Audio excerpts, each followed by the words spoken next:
Lend me your bears. I don't have enough bears. What to do about friend? That's the title of this stream. Why is that the title of this stream? Well, because I woke up this morning wondering what to do about Corey. You know, he texted me a few times a couple days ago. Basically, hi, Amadeo Joshua GT.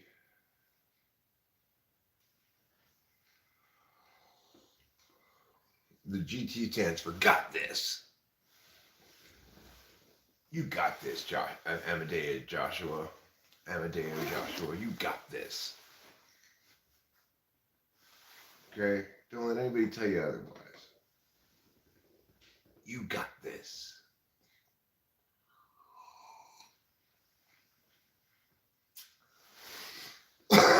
Anyhow, my longtime best friend of many years, we basically haven't really been friends. Uh, Gabriel, this doesn't really have as good of a ring as got this, though. You know what I'm saying? Were you named after this in Gabriel Mission? Hey, Hoya. I ain't no Hoya, misfortune. I'm not a big fan of Georgetown basketball. Um, but I am a big fan of reciprocal friendships rather than this weird, difficult thing I have with Corey. I mean, and the thing is, the explanation for it all is not very complicated, I don't think, but it's difficult to solve. Namely, as far as I can tell, he's very threatened by me. Not the first person in the world to be threatened by me, but somebody that I wouldn't expect to be threatened by me because I respect him a lot, you know? I respect his work a lot. He's a musical genius. The problem he has with me is that I'm also a genius. I may not be as much of a musical genius as he is, but I'm the one person he should listen to. And he finds it very threatening that I might have anything of value to tell him. He won't listen to anything I say or anything I make or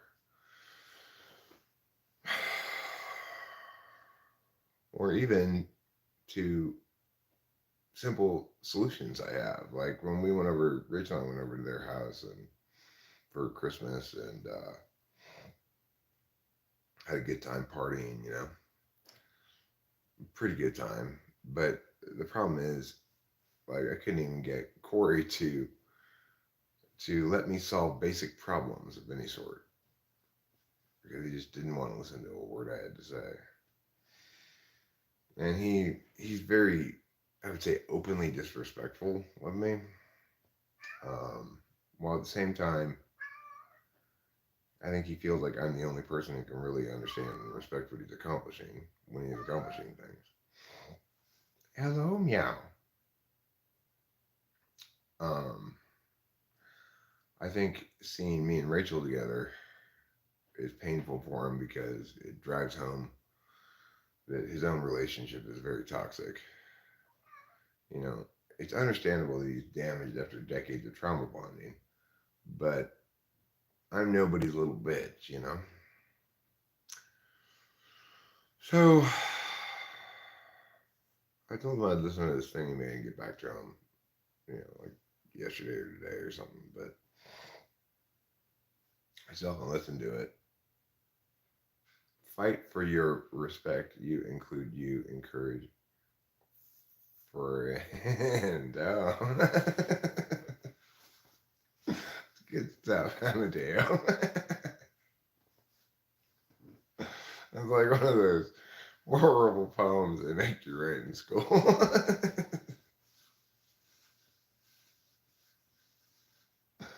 Fight for respect, include, fight for you, respect you, include you, encourage you, need you, deserve you. That's great. I like that a lot. That's good stuff. He's not a very good friend to me at all. But I understand that he's very wounded, damaged from decades of being in the wrong relationship with somebody who has BPD, who also doesn't understand very well. You know, it's like his wife is always complaining about him not being feelings oriented enough because she's an INFP, but she attributes it to a man woman thing, like that he's not understanding women enough, need emotion, blah blah blah blah blah, because of course she doesn't have any understanding of cognitive functions. She can listen to me though. She can listen to me and potentially learn things from me. She's not afraid to. He's afraid to. Like on some level, I terrify him, but it turns into hate. You know, he just hates me. So it's troubling, and I don't know quite what to do with it. On the other hand, my excellent friend Cameron is an absolute fucking saint. We were stuck up here, completely stuck. We were mostly run out of food. My car is still buried in 5 feet of snow out in the driveway. Although this guy Chad is coming today to plow my driveway. But on Thursday, I was just like, enough is enough. We've got to solve some of these problems here. And I asked,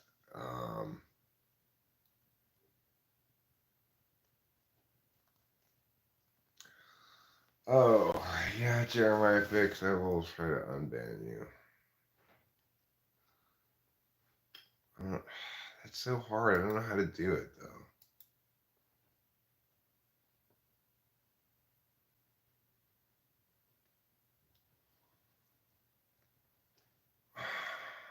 When Winston's mom gets here, I'll ask her to tell me how to do it. Okay. Every time I have to unban somebody, I ask Winston's mom how to do it. She knows how to do it. So I'll ask her when she gets here and then I'll unban her. And I always forget where that is. Somebody accidentally banned him. He was not purposely banned.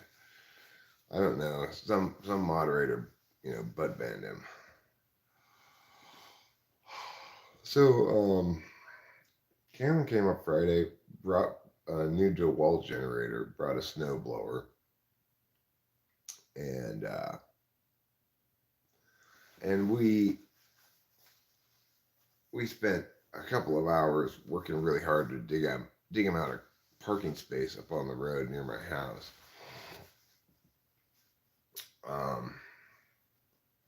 Then, as we're moving the generator down this snow path that I cut into the hill here up the driveway, as we're pushing it down the hill to get it into the garage to start working on the generator, the electricity comes back on.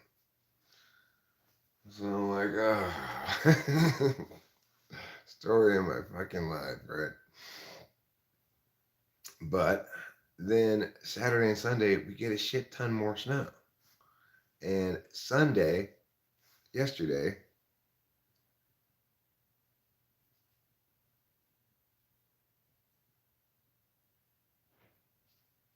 Yes, well, Boba Fett has butt banned people too many times. He like does it every time he has a wrench. He ends up butt banning somebody. So I took him his wrench away because he's not careful enough with his wrench. But but then Sunday the power went out again because Sunday yesterday we got a shit ton more snow. It was just snow and balls, you know. The power goes out. So then we go out to the garage to fire up the generator, and we discover that it is broken.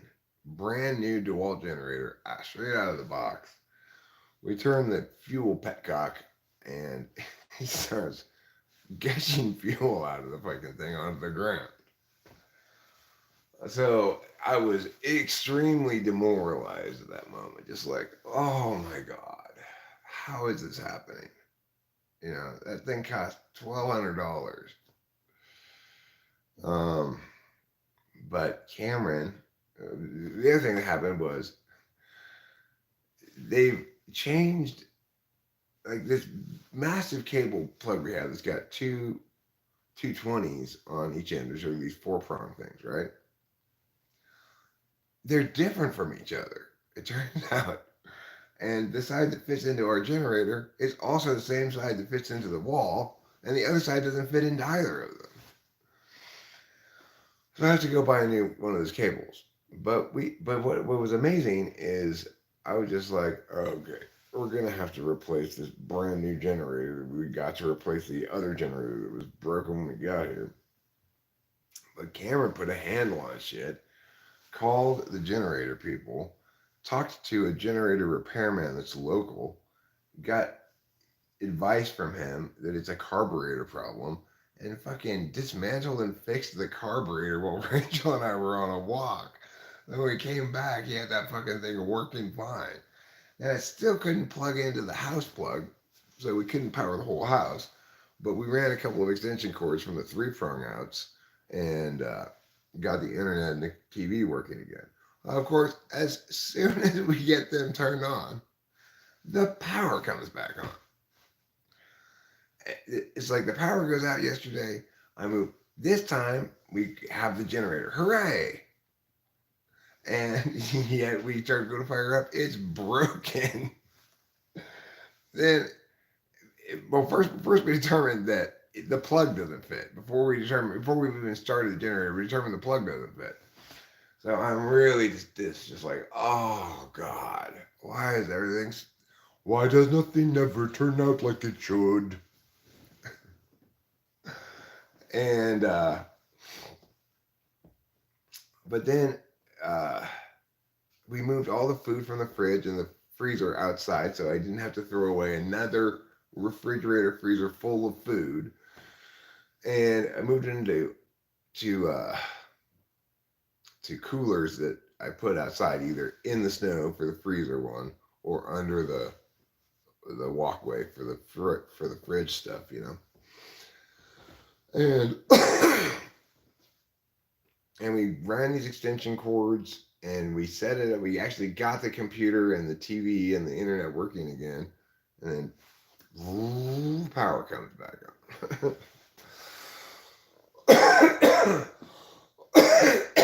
Then Chad, who I've been trying to get to come plow our driveway, he wasn't able to get up here on Friday because PG&E had both of the roads blocked on. It's a circle road that we live on, basically. It goes Snyder Creek, Snyder Ridge, Heights Cove, Snyder Creek, Snyder Ridge, Heights Cove. They had both Snyder Creek and Snyder Ridge blocked off. He couldn't get up here. So after the power comes back on, he shows the doorbell rings, and it's Chad with his two daughters who's come to confirm that he'll be here tomorrow, which is today now, and to sort of survey the scene and explain why he wasn't able to come up on Friday. So that was kind of cool. I was like, great. And he's got a like snowplow thing plus an excavator because we've got these logs that we need to that fell across this tree fell across our driveway. We need to move these logs. So he's coming today, and he only I think it's a good price. He charges $150 an hour for two pieces of big equipment. That seems like a good price to me, you know. And he seems like a super nice guy. He was like, I've been telling everybody if they can't afford it right now, they can get me later. And I'm like, no, we can afford it. It's fine. But um, seems like a really nice guy. And I'm really glad that I went to the Triangle Market that day and hitched a ride with the snowplow driver. Kind of explained my situation to him, and that guy, he was just driving the other direction on the road in his truck, and the snowplow driver said, "Hey, pull over here," and put he and me together. You know, like connected us. And this guy can plow your driveway, so it's pretty cool. It's like the amount of neighborliness up here is amazing. It's so vastly different from a major city like Los Angeles. The neighbors are great. Everybody up here is great. You know, I didn't even have to stick out my thumb either direction to get a ride to and back from Triangle Market. People just saw me walking on the road and pull over and said, "You want a ride?" It was amazing. So today is the day that we should actually have our car again. We've been stuck here at this house for the better part of 2 weeks. We did make it into town one morning when Cameron was here. I made it into town. I think it was Saturday morning early, and then we made it back before the snow started. The social adaptation really kicks back in when nature looms. C drive. Is that what that C colon is referencing? Are you saying that's on your C drive?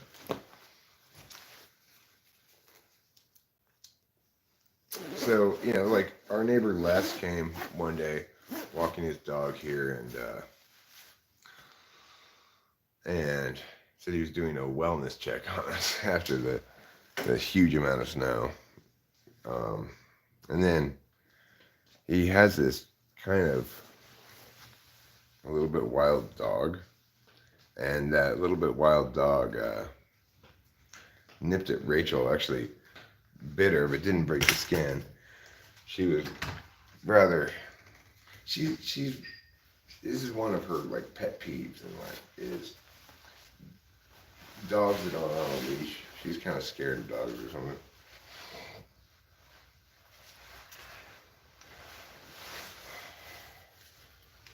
But you know, she's such a team player. She never wants to complain about anything. So I didn't find out until yesterday that bothered her a whole bunch. I wasn't really thinking about it, you know.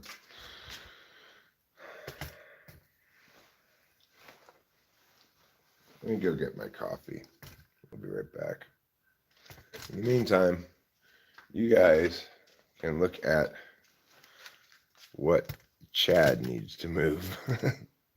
Chad needs to move all of this snow out of the way. It's all my driveway, all covered in snow. I'll be right back.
Yeah, so I was super impressed when Cameron fixed the carburetor on that thing.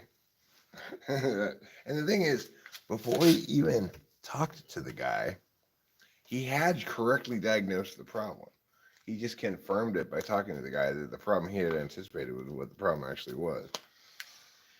Apparently, there's some float in the carburetor, and because he had transported it on its side because it couldn't fit in his car upright, that float got stuck somewhere in the carburetor, and he just had to take it apart and unleash it, you know. So that's the kind of shit that I just know there's zero chance I'm going to be able to do that.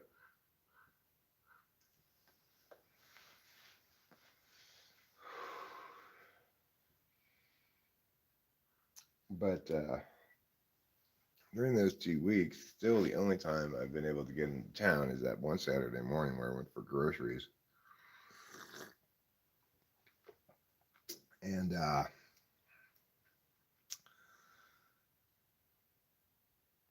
I wanted to, we wanted to go out to dinner last night, but Cameron has chains on his car. He offered to let us take, he didn't want to go into town. He was tired. He offered to let us take his car, but I didn't want to deal with taking his chains off and putting them back on because his chains are a lot more complicated than mine. They get twisted up real easily.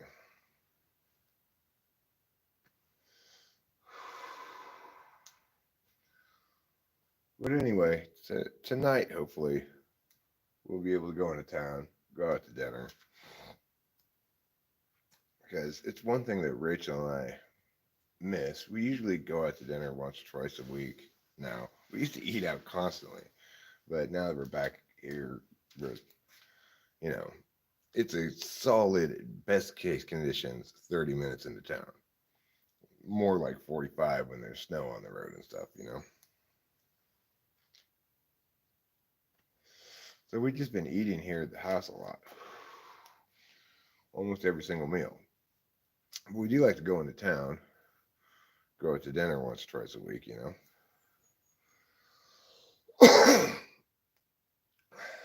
But at least since we got back from the grocery store,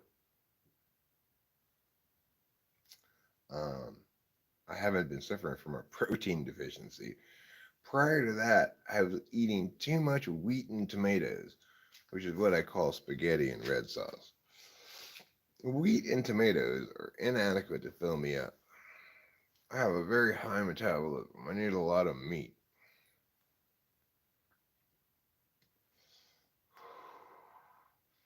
So Saturday afternoon when we got back from the grocery store, I made hamburgers. Yesterday afternoon, I made hamburgers again. And I feel nice and full, you know.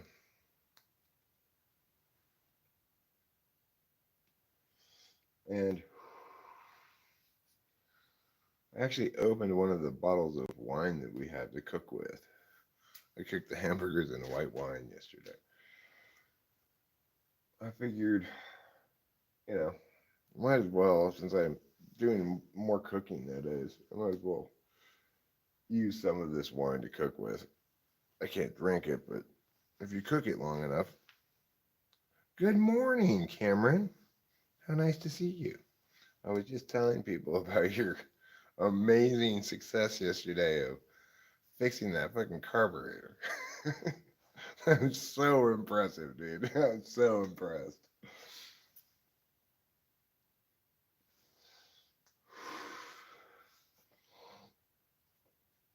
But anyways, the snowplows have been active. It looks like we'll be able to get out of here today because I should have my car unburied by the end of the day. I don't know how many hours it's gonna take Chad to do this whole fucking massive driveway that we have and parking area, but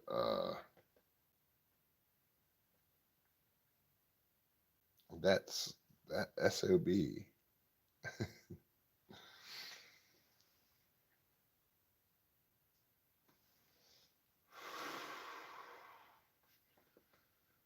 um, but we do have places to push the snow. So over there, we've got a little dirt road that goes down to our shed. And I'm going to suggest to Chad that he pushes all of this snow down the dirt road as far as he can, you know. And then on that side, we've got a little hill. You can just push it over the side of the hill.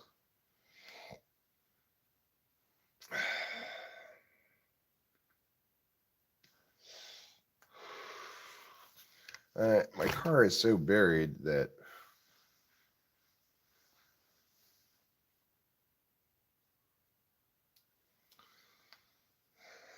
well, still that kind of stuff is just an instant gumption killer for me. Like, okay, this doesn't work. I give up. I'm quick to give up on TE shit. Thing is, it's like I thought I had TE'd this perfectly, you know. I successfully got a new generator up here, and thought I had made sure it was the right cable and everything, but it was kind of difficult to make sure of those things because, of course, I couldn't send Cameron any pictures of anything. I could only describe things to him on the landline. Because at the time we had no power, you know. So Cameron killed it. Oh, there he is. Good man. How you doing, Cameron? Pretty good, pretty good. You got a pretty good gym up here. The gym where you can shovel snow. Oh, the snow shoveling gym. Get your stretches, squatting down, reload carburetors. Well, it's my kind of gym. It works pretty good. We've got my house is a snow shoveling Peloton. It's a freaking nice Peloton.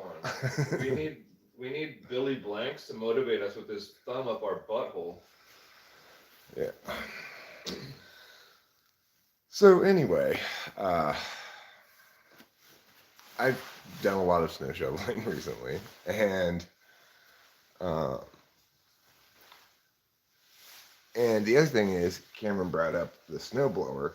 The great thing about the snowblower is it's really good for certain kinds of things, but most importantly, even if you're dealing with a big snowbank that kind of it's not really any faster than a shovel or anything. You got to kind of use shovel in coordination with it. At least it uses different muscles, so you can like switch off. You know. It really was about as exhausting as the shovel, surprisingly. Yeah. Well, because we're trying to push a snowblower into like a 5-foot tall bank of snow. So it's like you can't get it to sit on top of the snow. But then after he fixed the carburetor yesterday, Cameron took the snowblower and widened the walking path that I had dug out just in time. He was done just in time for Chad to show up and make it easy for him to walk down to our door and ring the doorbell with his kids. You know, he seems like he has a lovely family, and that's nice. You know.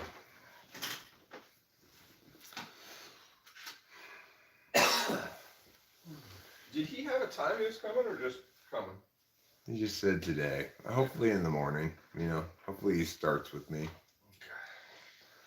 He can come. I should have told him too. You can come as early as you want because it's 6 a.m. right now. I got up at 5:30. Cameron always gets up around this time too. It's what you might refer to as morning bong rip time. Yep. You can't smoke weed if you're in bed now, can you? You're going to look up propane cost? Well, I can tell you that it's about $3 and something a gallon. Because I think it's a 500 gallon tank that wasn't quite empty, cost $1,500 to fill up all the way to the top. I think it's 500 gallons capacity. But I prefer paying for energy like that. You pay in advance for the energy you use rather than getting billed after you use it, you know? It's kind of like filling your car with gas. In general, I don't like things that I use first and then pay for. I want to pay for everything up front so I don't have any bills hanging over my head, you know? But in the grand scheme of torching the snow. Yeah, well, if I had one of those Elon Musk flamethrowers, maybe that would work. But I don't think I could do it with my green propane torch. I I also had another possible thought. If I could figure out where the fire hydrants are, apparently there's a fire hydrant on either side of my house. And there's a lot of fire hydrants up here because of Cal Fire and the wildfire risk and stuff. We actually have in the shed a fire hose. So I was thinking, shit, if I could get into one of those fire hydrants and attach a fire hose, I could squirt away all of the snow. But of course, trying to get down to my shed means trudging through 5 feet of powder. And I just have not quite felt like getting all ready to go walk down to the shed yet. And also, I'm still not even done unpacking at all. I I wish I had used this time that we've had in this storm lockdown more productively, but I didn't really haven't really gotten much accomplished since the storm started, except just feeling impatient and or feeling sorry for myself and or some days feeling great about going out and walking and meow meow meow meow. Another snowy day in Marapangelis. I like that. And today we've run out of time. Troubles past, troubles still to come. The day is nearly done. Will someone buy us some more time? Like, for example, that's a good example of something. Corey wants me to listen to his song and give him feedback. He basically wants me to tell him what a genius he is. But he will not listen to anything I make, even though I may not be quite as musically talented as he is. I work a lot harder than he does on music. And as a consequence, I've attained some real musical accomplishments. Plenty of my shit is not good. Most of it is not good, but some of it is quite good, and some of it is even great. So, it's like I want him to reciprocate in some fashion. If I'm going to be engaging with him as a real friend, then it's going to have to go more than one direction, right? It's not enough that I appreciate him, he needs to appreciate me too. That's up for debate.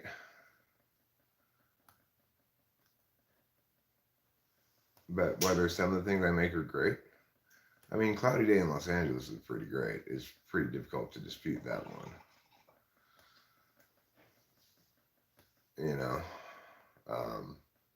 I'm perfectly willing to concede that the vast majority of the musical things I've made are bad, because that's the way I work. I'm hit and miss, and I don't have introverted intuition as a conscious function. So there's a lot of trial and error. Up for debate if you will breathe fresh air. Today. Well, if you have to breathe stale air, just try to make sure it's not too far past the expiration date. You should be fine. There are those personal fart sniffers who really like to hotbox it. Yeah. Hotbox their own existence. So fresh air may just be a preference. Right. If you're really into sniffing your own farts, then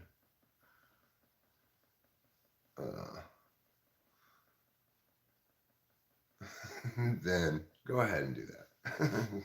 Club ISDJ. Okay, everyone, get out your screwdriver and go away from your camera.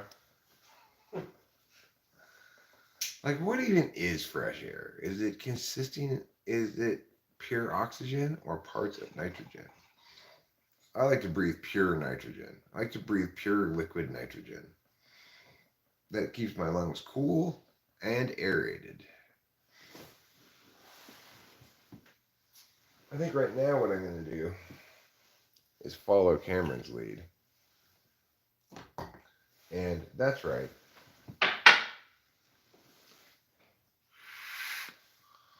Pull a bong rip or two.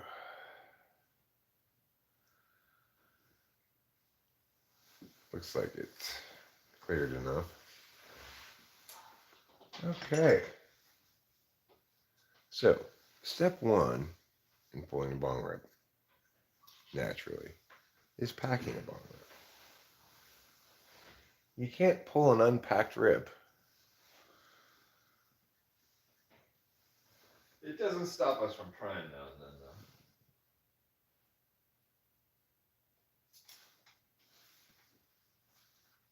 though. But the thing is, even if Corey doesn't want to be receptive to listening to anything I do musically, that's fine. The problem is, he's equally non-receptive to anything I do intellectually. And while I'm willing to concede that he's more musically talented than I am, he's definitely not more intellectually talented than I am. And my understanding of the world and explanation of things is correct. He doesn't want to hear a word about it, you know.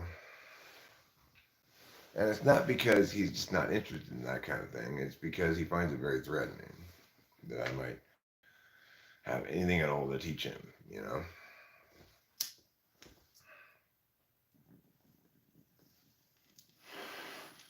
Have you found that some adults in your life decided it was not learning time anymore because school's over? Well, I think Corey decided it's not learning time anymore because he's too proud to learn from me.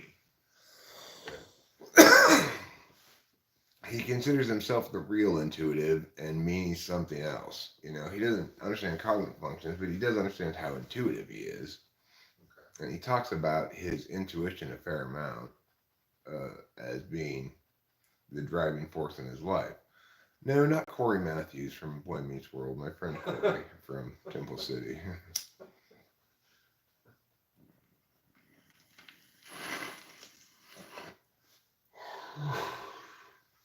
You know what movie?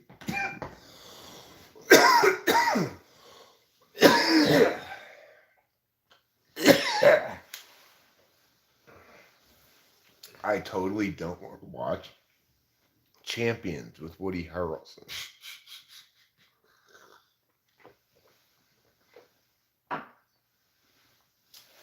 I mean, oh my God. Having worked in special ed myself, those, first of all, those tiny fraction of super high functioning Down syndrome people do not represent the mentally disabled at all. So,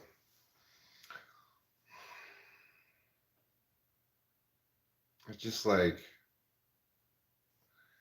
aren't these retarded people inspirational? Is not a movie I am ever going to want to see. It makes me throw up a little bit in my shirt. Well, don't they, to give an accurate representation of the person wouldn't be movie worthy. They would have to create a false depiction of what they're like, I would think, for it to be movie worthy. What do you think?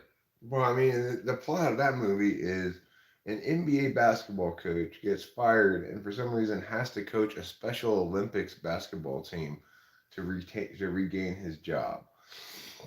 Let me tell you something. I'm going to tell you something right now. I was in that exact position where I was volunteering at the Special Olympics, and they said, hey, go to the basketball team of kids with Down syndrome. I literally was that person. And then I'm trying to coach them, and they're like, no, you're not supposed to coach them. You're not supposed to do anything. Just let them play with the ball. That's what I was told. So there's no coaching, at least at the Special Olympics. Before the Special Olympics, maybe there's coaching. But at the Special Olympics, you stay out of the game. Okay. Yeah. Well, that's why nobody watches the Special Olympics on TV. They watch the regular Olympics. They even watch the Paralympics. They watch the Olympiad of Math or whatever. But they don't. They watch spelling bees. But they won't watch the Special Olympics because it's not a sporting event at all. It's a way for people who have retarded children to feel better about themselves. Yeah. I'm not saying it's bad, but let's not let's not be like celebrating it. you know, it, People with severe cognitive disabilities are unfortunate, and or their families are unfortunate that that happened to their kid. It's it's not cute. It's not bad either, but it's not something to celebrate. You know, and certainly not. There's no good way to make a movie that's basically aren't those Down syndrome people cute without being what you're trying to fight against. It's the same thing with other identitarian shit. You can't whatever. I don't know. It just sounds like an absolute horrible cringe fest from start to finish to me. And I don't want to watch it at all. Because I'm a fake deaf person. And a lot of people get offended by that. But I tell them, I do the voice better than real deaf people.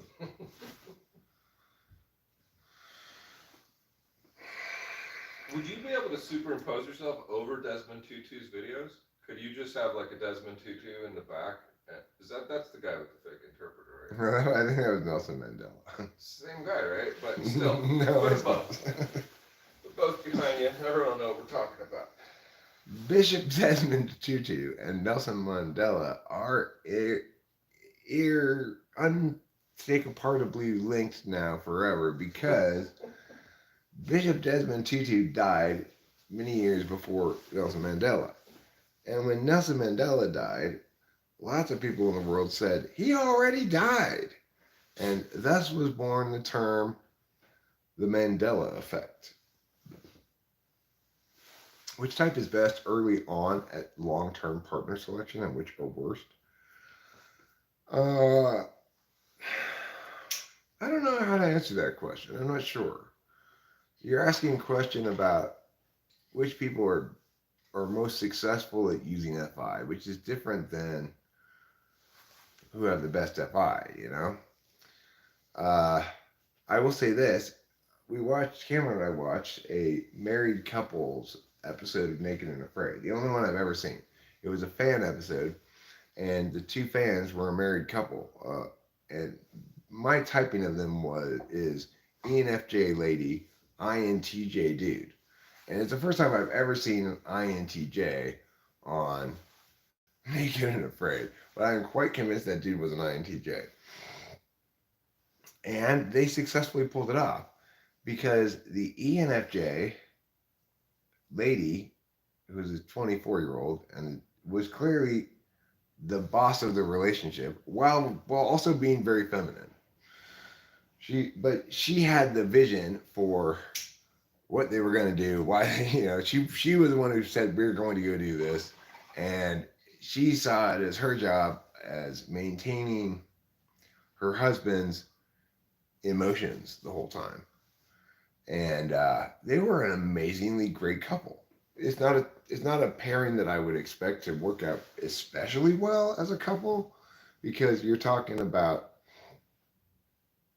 a supervisor-supervisee relationship. She's the supervisor, he's the supervisee, but it worked out beautifully for them. It's like they had a wonderful, healthy relationship. They genuinely loved each other a lot. They were really supportive of each other, and it was one of the more comfortable episodes I've ever watched. I don't necessarily like the episodes where there's a lot of conflict between the people. I find that makes me uncomfortable. So, I do like, I did enjoy and do like watching the ones where the partners get along well and or like connect a lot. There was another episode we watched yesterday with that guy and that tall blonde lady who were in South Africa. Remember? The like super handsome guy and the fit woman, and then the Jesus looking dude who came. No, no, no. I'm talking about. It was we watched it last night, Okay. and it was a guy who was quite effective, and a blonde chick who pushed through to the end. Mm-hmm. Despite having more difficulties with the thing. They got along really well though. Yeah. And they had three different bomas they made during the course of the show. They started in one location, moved like 5 miles, then they moved another like 5 miles, then they went to the extraction site. Anyway, that was a pleasant episode to watch too. And at the end, they didn't talk at any point early in that in that video about whether either of them were in a relationship. But at the end by the end of that show, I could totally have seen them becoming a couple. They were they were so good to each other, You could really see the emotion that they cared about each other when they hugged. And yeah, first of all, they're naked hugging, and then they're naked doing the real hug, like oh my god, I love you hug, and their face has that emotion. It was interesting. yeah, And that was another girl who went on the show already underweight. Yeah. And lost 20 pounds from being underweight. Like what the hell? Right. The skinny girls really have trouble with the cold, especially. I know this as a skinny person myself, but the skinny girls get very cold. There was another episode we watched yesterday where there was this Canadian. There were four total people. One was a Canadian who'd survived a lion attack before in South Africa, and they sent her back to South Africa.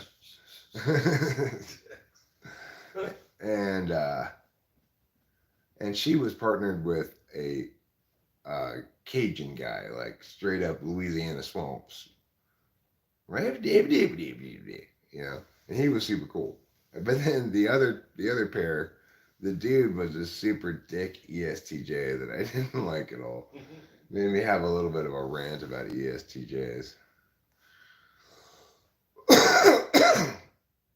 Because there were two ESTJs that Bill Walton was the other one. Like, first I saw that dick ESTJ on Naked and Afraid, then turned on the basketball game, UCLA versus Arizona, huge game, and ESPN decided to ruin it by putting Bill Walton on the commentator's seat, Bill Walton is terrible. Bill Walton should never be allowed to broadcast another basketball game again. It doesn't matter what game it is. If Bill Walton is... Hey, Winston's mom, I'm glad you're here. I have a question for you.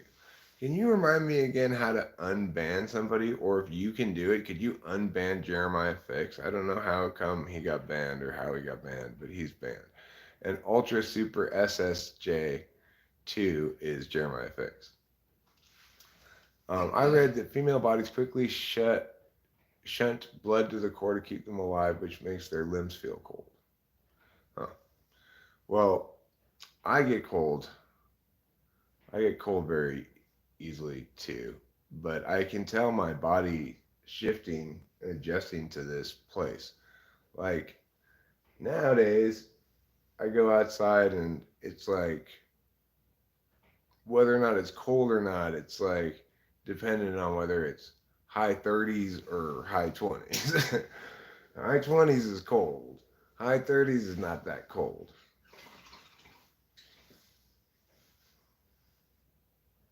Yeah, you're not going to be able to unban Ultra Super SSJ2 because he's not banned. You got to unban Jeremiah Fix.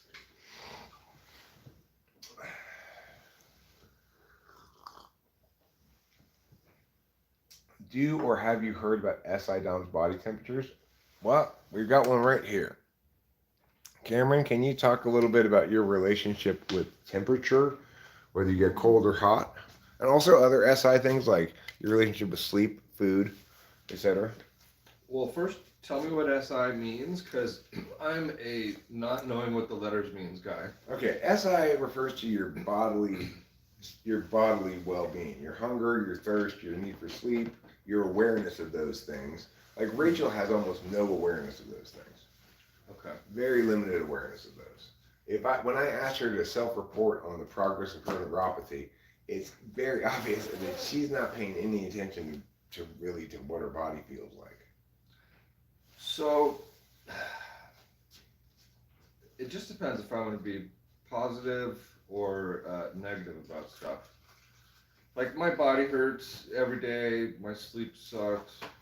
Um, but then again, I use my body as a tool, which works great, and then I forget all my problems when I'm getting busy. That sounds like some SE absolute value fit there, by the way. I mean, really, I have a blister that started 2 days ago. I didn't even tell you about it because it's this blister right here from using the Sawzall, but it never burst. But I just kept doing stuff because whatever. That's just something you think about later. Food. Eric, what are the questions about food? Well, am I aware if I'm hungry? You were probably pretty regular on your schedules of sleeping and eating, right? Yeah, I'm somewhat regular. Kind of depends where I am. If I'm at home, I tend to, if everything's taken care of, I'll sit around and be lazy and eat too much and get fat. But if I'm working, I'm always thinking about the stuff to do, so I'm always busy. So I'm, barely, barely eating or under eating, and so then I get skinny. So the more I work, the more healthy I am, the better I feel. Let's see, Martin. Is it true that ISTJ can live on water and wallpaper as a diet and not care for anything else? I'm sure some other ISTJ can, but I like to do stuff right. I cook steak, asparagus, rice, Brussels sprouts. I make hummus. I eat fresh food all the time, cook for other people. Hey, Winston's mom, good morning. Are you there still?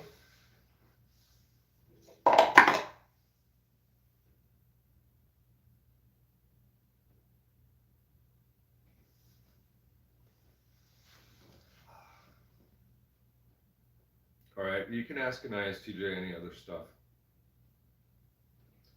if you like.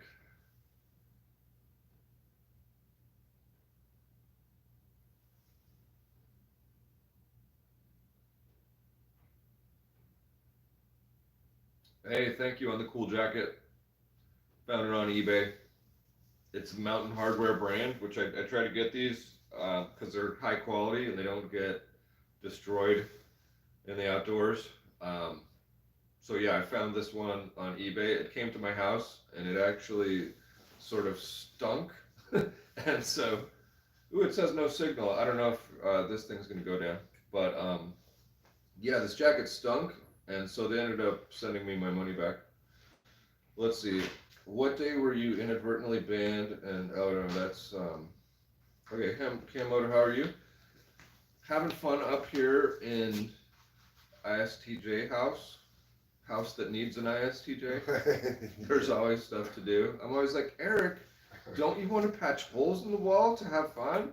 He's like, okay, yeah, okay, I finally do. After I ask him like 10 times or whatever, it's like, no, Cameron, I'd rather relax for now. And then we finally do it. Do you tend to know how much time and activity should take you? Oh, I like this question, Miss Fortune. I like that question too. If it goes longer than planned, do you go till it's done, or is it dependent on what the next task on the list is? I master that question because I put one thing a day on my calendar. I'm not going to half-ass something and, half focus on what I'm trying to do, or look at the clock. I don't look at the clock. I don't even know what day it is. I don't know. I sort of know what month it is, what the date is. I could probably figure it out, but I don't really care about that stuff. Although I do have to type hours into my phone after I do the work. So I am aware, show up at 10 a.m. and then I just type in leaving at 3 p.m. That's 5 hours on my clock for a job. But how much time does stuff take? I never know. It takes me a lot of time to figure out how long stuff takes. And the people who have driven me crazy, Eric will like this, are people who have asked me how long it takes to do stuff. For instance, I meet a new person who wants me to do work at their house.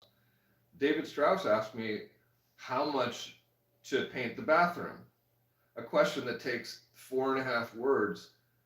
I had to write down stuff for like an hour and a half and like do it twice and figure out, maybe it's going to be like 26 hours the way I do it over 5 days to paint the bathroom.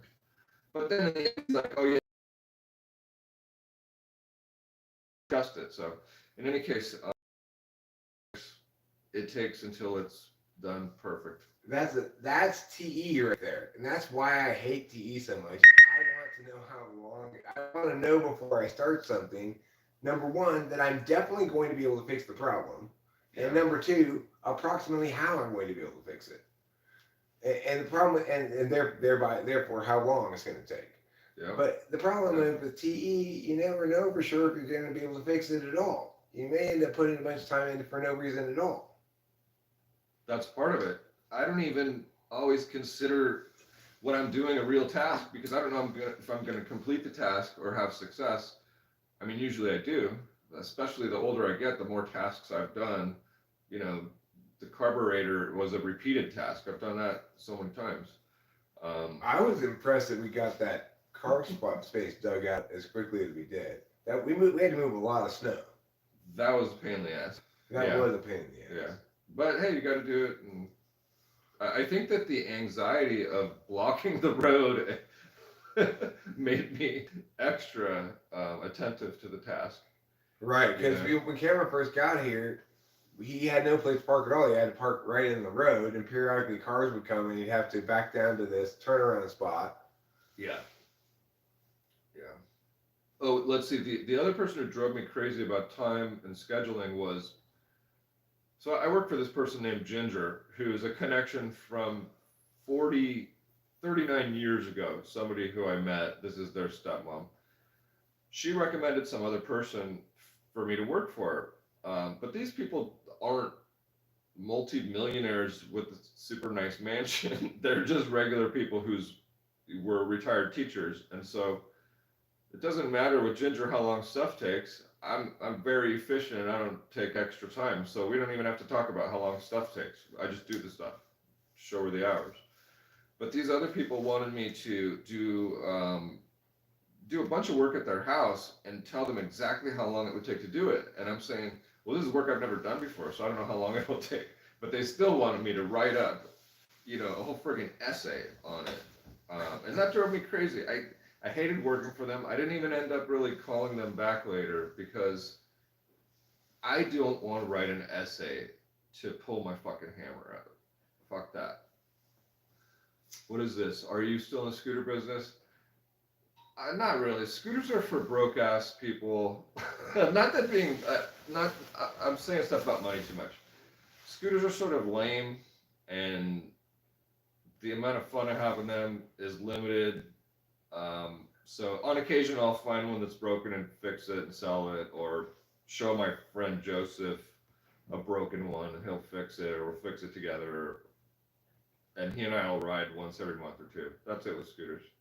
Well, you know what I'm hoping, Cameron, is that when we get this driveway cleared, before you go back to LA, we'll be able to take the little wilderness car out. Now, I'm not sure what the wilderness roads look like. They might or might not be too deeply snowed for us to go on.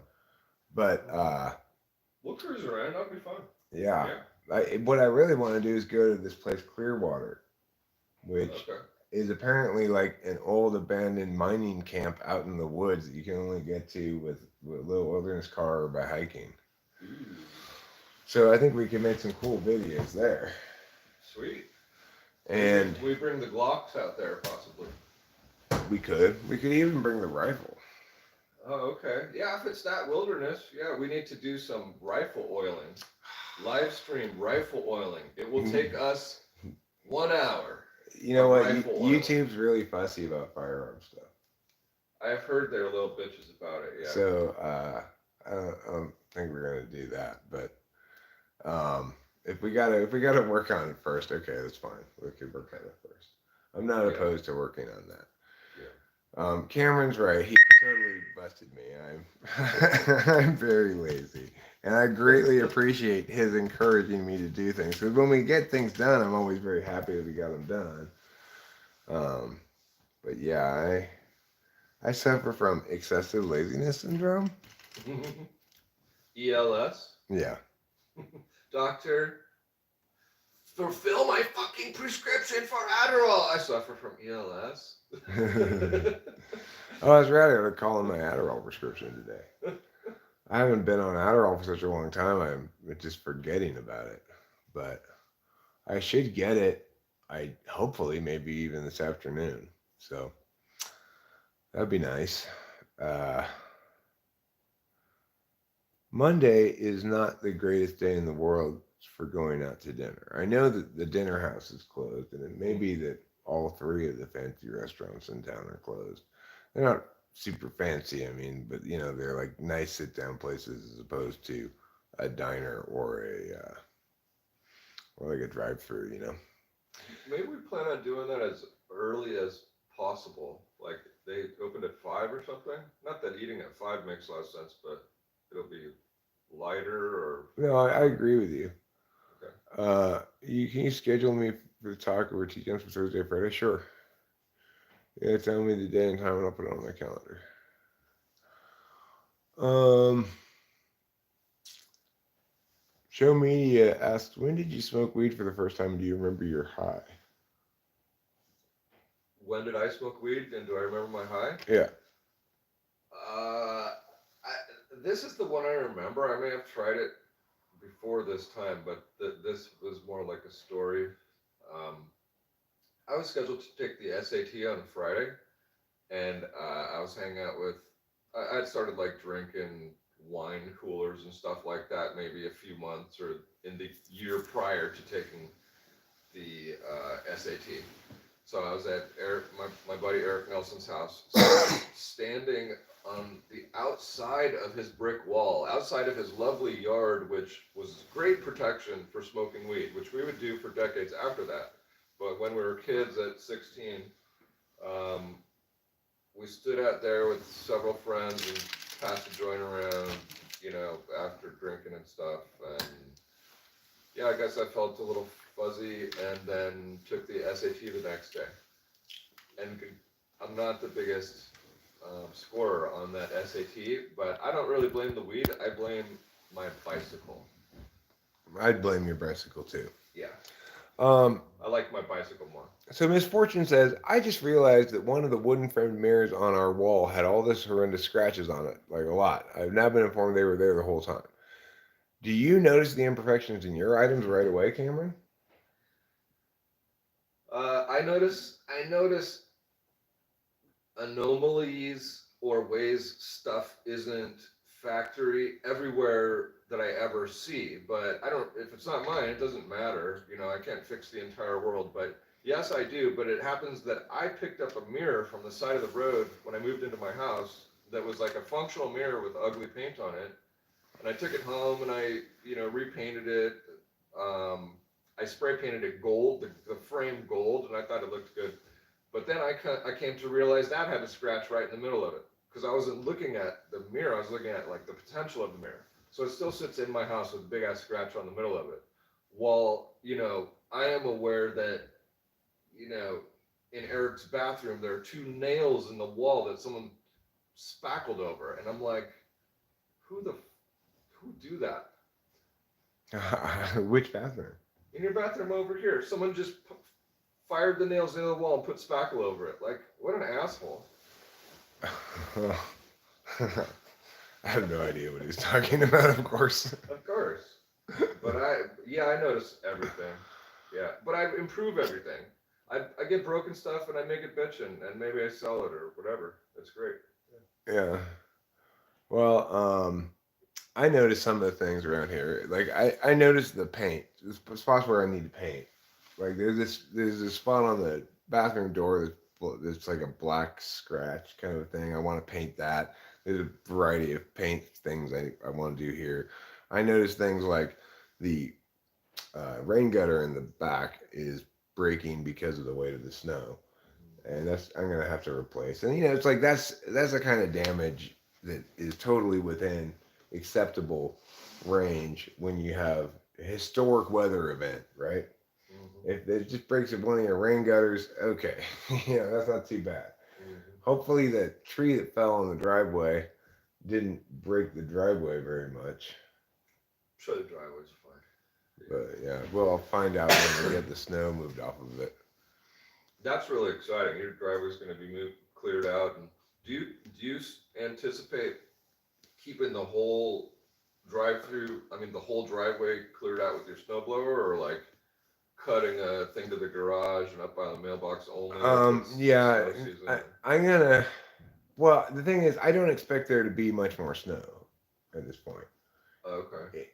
There's supposed to be another storm coming in this upcoming. Let me look at the weather. I've never spent so much time looking at the weather.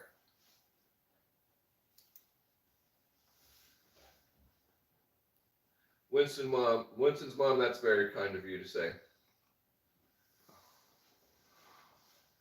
Wednesday, we're only gonna get like an hour of precipitation, it says. And Friday, Friday looks like we're getting will probably end up being snow. Who knows? It's like every time. Oh Jesus! Friday, Saturday, Sunday, Monday, and Wednesday we're getting more precipitation. Every time it says rain here, even though I've got not just Jersey nailed down, I've got this is the weather report for Snyder Ridge Road, Mariposa. So it's like it's for my own street.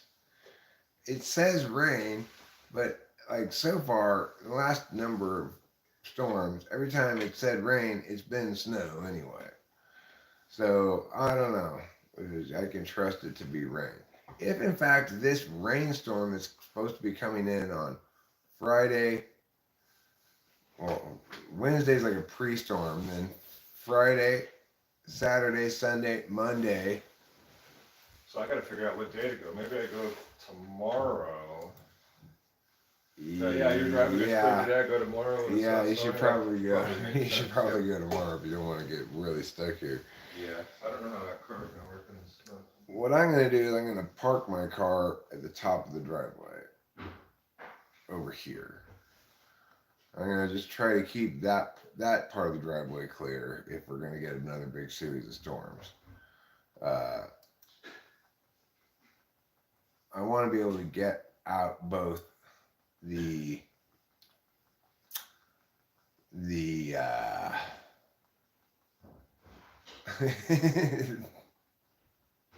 Winston's mom, you totally asterisked that wrong. I'm gonna heat up a couple pancakes. You want some? No thank you, because I'm gonna have one of those old donuts. You dip your old donut in coffee, it's almost like it's not an old donut.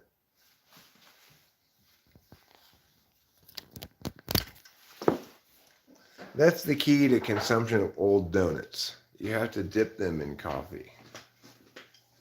These donuts aren't that old, but we went to the store on Saturday morning. That's when I bought them. But they're certainly not brand fresh. So, in order to properly consume this donut,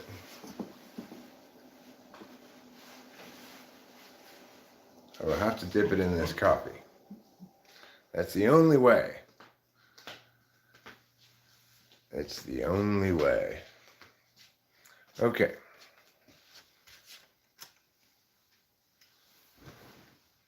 Let's see. The truth that all ISTJ males have an unopened Star Wars collection? No, I don't think Cameron has anything of the sort.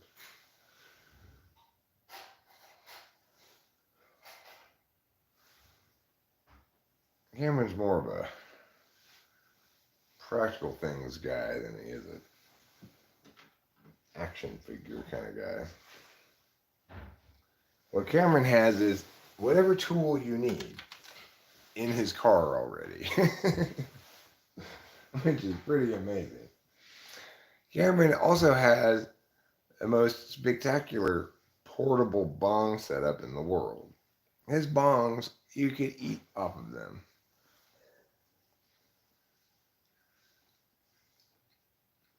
They're so clean.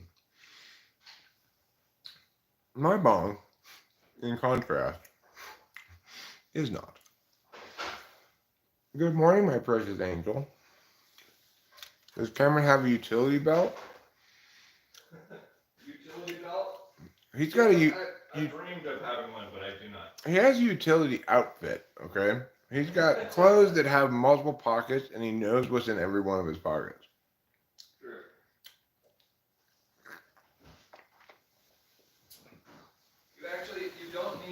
You don't need a utility belt if you have the mini Swiss Army knife.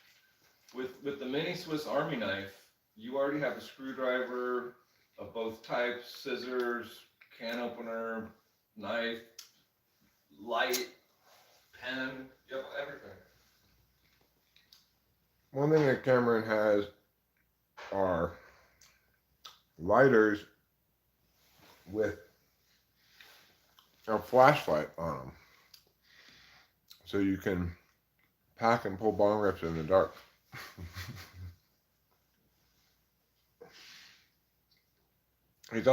He attaches a quarter to the lighter so that he can put it over the top of the bowl really, really easily. The last time he was here, he briefly lost something, and it was absolutely shocking to me, Rachel, and Cameron.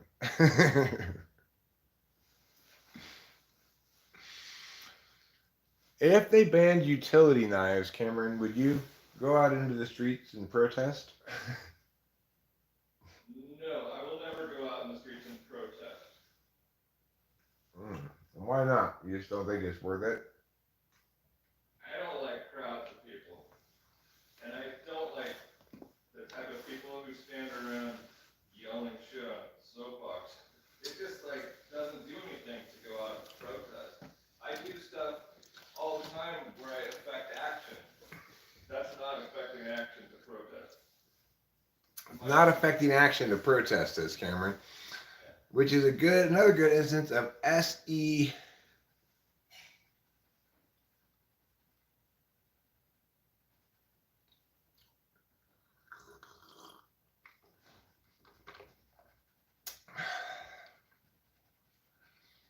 He attaches a quarter to his lighter that has a flashlight on it with glue.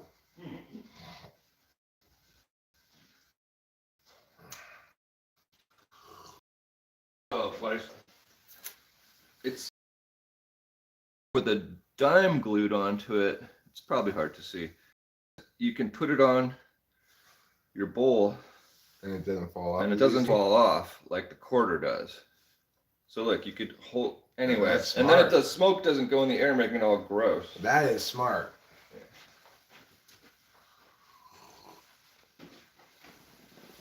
Now that's having a fantastic relationship with your objects. That's part of this whole box he's got here.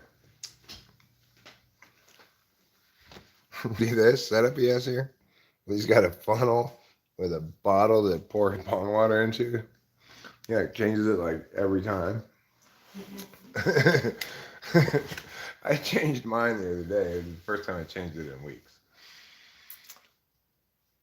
Um, yeah, he's full blast beast mode with his objects, and I'm not, but he's not ESTJ, so he's not a dick about it. Like sometimes ESTJs can be, He's just super nice and helpful and a wonderful friend. Eric, are you not going to clean this up before you leave the room? That's a good ESTJ imitation, Cameron.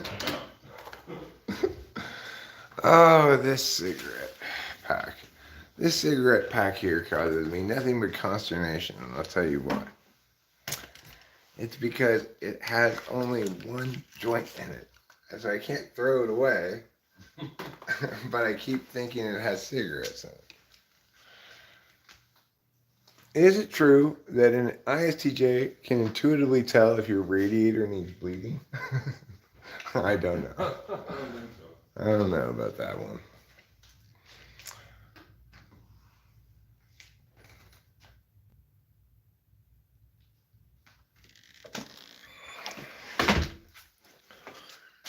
So, looks like it's going to be a lovely day here in Jersey-Dale.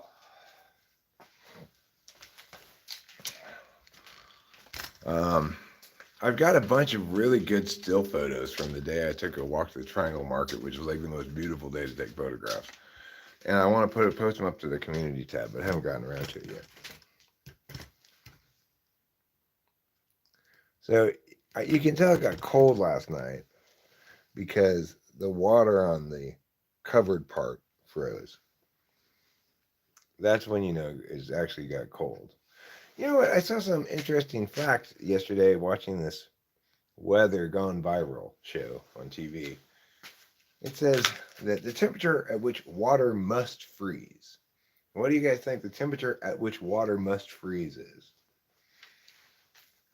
Because lots of times it's 32 degrees and water doesn't freeze.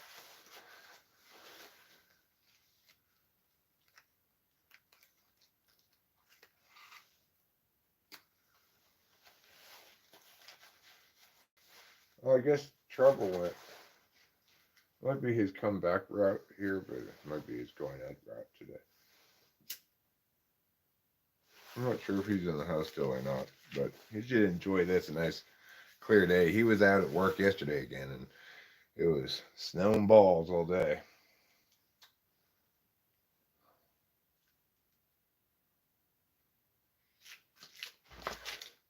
I just get out of the frame and let you guys enjoy a little scenery. Scenery is one of the best things to look at if you're standing outside.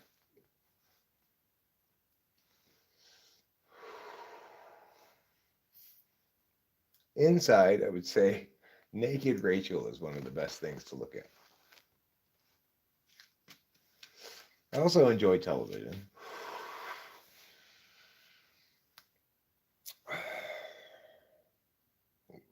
You know what was really disappointing to discover is that while I was being tortured by Bill Walton trying to watch the UCLA Arizona game, the USC Arizona State game was on TV. And I didn't even find it on the schedule. And I looked at the schedule on ESPN. I looked at the whole schedule. Anyway, now you know what week it is. It's conference championship week. The Pac-12 championship conference championship tournament starts either today or tomorrow. Wednesday, SC plays the winner of Arizona State and somebody else, I think. I'm not sure. The winner of somebody versus somebody. Because, the top 4 seeds in the tournament get a bye. The other 8 teams in the conference play in the first round. That's how the Pac-12 conference championship tournament works.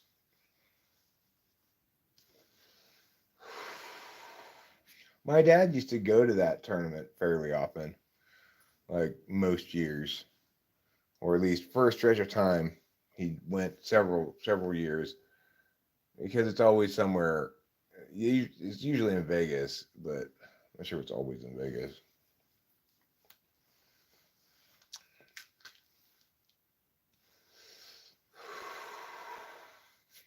I've seen a lot of Pac-12 basketball and football games in my life, although most of them were actually Pac-10.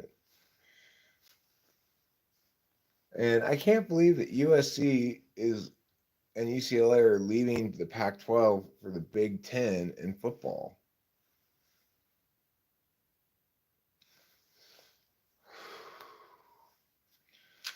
That seems to me just kind of crazy. Like,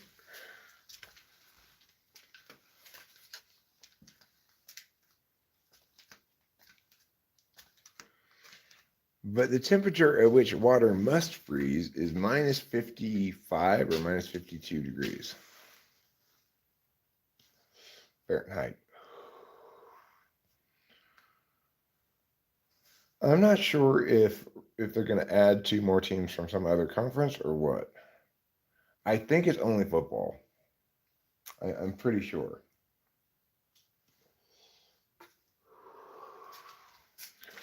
But I'm not entirely sure. So, you know, it kind of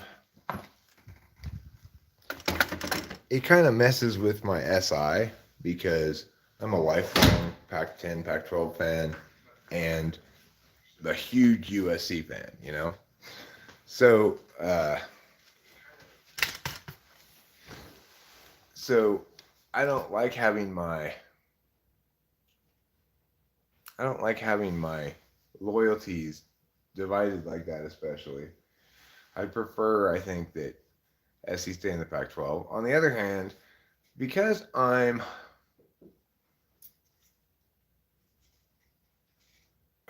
42. Well, the weather's chill. I was watching on TV, which wasn't an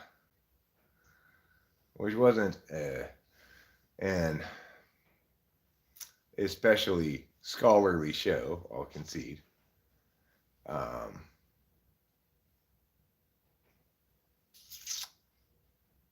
Nevertheless, said minus 52 or minus 55. I don't remember,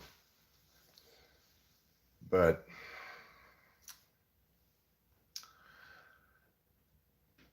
anyhow, the other element of the Pac-12 USC thing is that because I'm an NE Dom, even though it's messing with my SI, FI a little bit, I'm kind of excited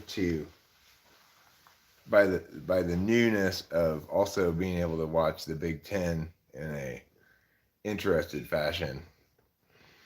Because, you know, I'm not one of those dumb kind of sports fans who lives and dies with their sports team. I'm not fanatic about it. I just enjoy watching sports most of the time, and even when my favorite team, USC football team, is my absolute favorite sports team, loses, it doesn't hurt, you know, that much. I have sports in its proper place. I like to watch it, but it's not gonna make me sad or anything. It'll make me happy when we win, but I'll just think about other things when we lose, you know. And the thing is, I did actually attend. I have like, I don't know, 8 college credits from USC or something like that. I attended summer school there 1 year. So, but really, my bachelor's degree is from UC Santa Cruz. And Rachel's bachelor's degree is from a very funny named place, Kutztown. Kutztown University in Pennsylvania. One nice thing was it gave Rachel and my dad an immediate conversation topic because my dad's from around Hershey, Pennsylvania, Lebanon, Pennsylvania. Oh, Scott, and T-Jump all plan to run for president. and one of us is qualified. I don't actually know anything about T-jump, so I'll retract that from from him, or retract that claim about him, because I have to know something about him before I can make any claim at all. Big train boom there lately. I don't know what that means. I had a dream last night where I was suddenly a big sports fan and wanted to watch sports on TV, and then I was trying to decide if my sport qualified as a sport. Sex is not a sport, Winston's mom. God, you filthy, filthy woman. I'm just kidding. Oh, Cameron, did you bring that ashtray over to the table? Did I what? Are you the one responsible for bringing that ashtray over here to the table? What? Ashtray. This ashtray. Oh, no. Oh, I guess Rachel did that. Good job, Rachel. We had this pile of riches on the table, and Rachel brought the ashtray over here. That was smart. Good job. Rachel sometimes has, like, NI is so powerful that sometimes it manifests as better TE than me in six slot, which is not very good, you know. Even though she's polar TE, she's the one who figured out that the generator that we had was definitely broken, and why. And you know, she pointed out the problem that indicated, yes, it's definitely broken. There's a lot of things in which she's got better TE than me. I just left roaches piling up on the table indefinitely until I was like, what am I going to do with all of these? And then I'd like throw them all away maybe or something. I don't know. Or try to find a container someplace for them. But I really need to do object maintenance stuff around here. I've got a lot of objects that I have not unpacked yet. Like I just found that cord that I bought a replacement cord for, Rachel. I just found that yesterday. It was in the box of extension cords for some reason. Even though it's definitely not an extension cord. This is the problem with packing stuff. You have to decide whether you're going to pack for space efficiency or pack for ease of unpacking. If you wanted to pack for ease of unpacking, then you'd pack everything in categories, you know, like this box only has dishes in it or something. This box only has meow in it. Yeah, it's the one for the mic. You know, I'm still live streaming from my phone, even though I have everything I need to live stream from the laptop. I find I prefer live streaming from the phone. It's more portable, you know, I can walk around. So I don't know if I'm going to really go back to live streaming from the laptop again most of the time. It's like I like watching the chat here on the big TV, and I can do that while live streaming from the phone. And well, you know, after we get the driveway done and I can have easy enough access to the house and the garage again, then I'm going to hire a dump run guy whose number I got from a sign yesterday at the end of Dara Road. He does dump runs, and I'm going to have him take away all of our accumulated trash because, of course, we haven't had our trash picked up. Hopefully they'll come today. It's Monday. But I have my doubts. And Rachel called them and they said they might come today, or if they don't, the soonest day they can thereafter. What does that mean when you look at this weather report coming up? You know, Cameron's leaving tomorrow because we've got another huge storm coming in. How is this even possible that we have so many storms? at least this time we have a working generator. Before that storm comes in, I'm going to buy that cable I need so I can plug the generator in to power the whole house. I'm also going to get another 10 or 20 gallons of gasoline. I'm going to be prepared this time. I'm going to have the little wilderness car pointing the right direction instead of being face into the garage, and I can't back out this hill because it keeps sliding around and shit. And then it keeps snowing more. I have to reshovel it, and it's like, ah. This time I'm gonna do it right. I'm gonna park the regular car at the top of the driveway near the mailbox. I'm gonna have the little wilderness car backed into the garage. Um, and I'm gonna stay on top of that, the straight part of the driveway from the mailbox to the garage. I'm gonna stay on top of that. I've got a snow blower. I am not gonna let that snow accumulate. I'm gonna be running that snow blower the whole time it's snowing, and there's not gonna be any snow allowed on my driveway and that part. I'm not gonna be able to maintain this part over here. You can just forget about that.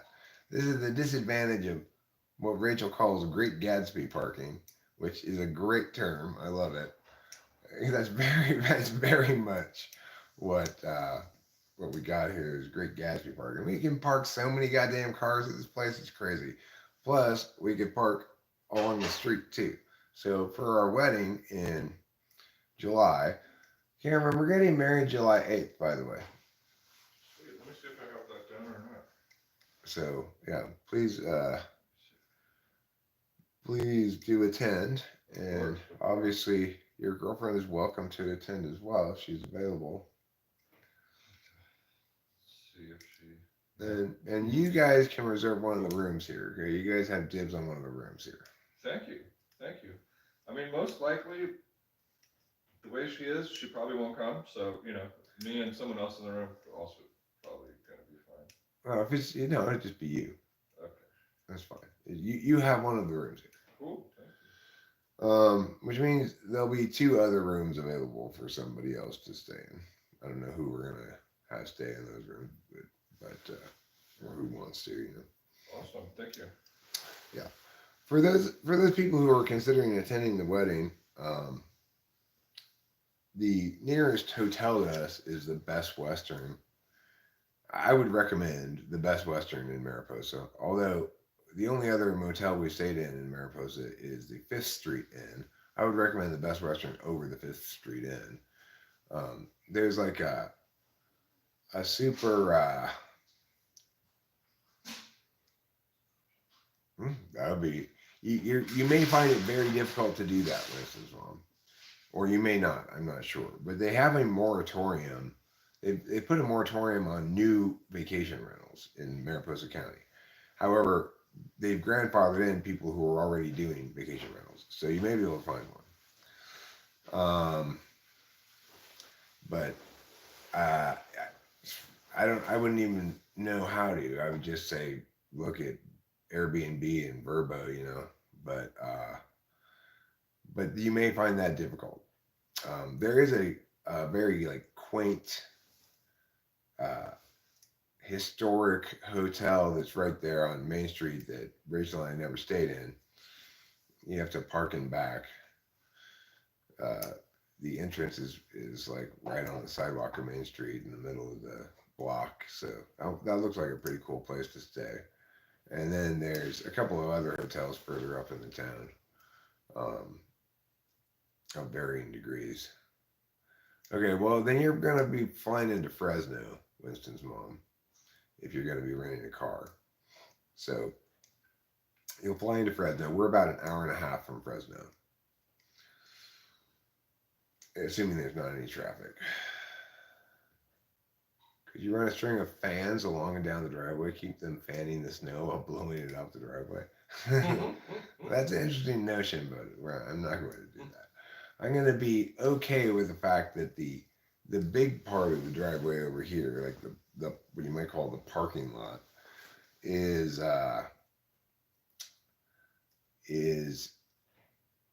well, I can't wait for us to get married and for you to be here as well, Mrs. Mom. I think it'll be great.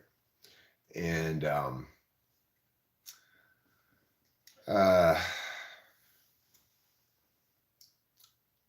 so I'm not gonna try if that big storm next week turns, or this week, I guess. If it turns out to be snow again and not rain, it says it's going to be rain, but every time it's saying that, um, every time it's saying that, it's turning into snow up here so far.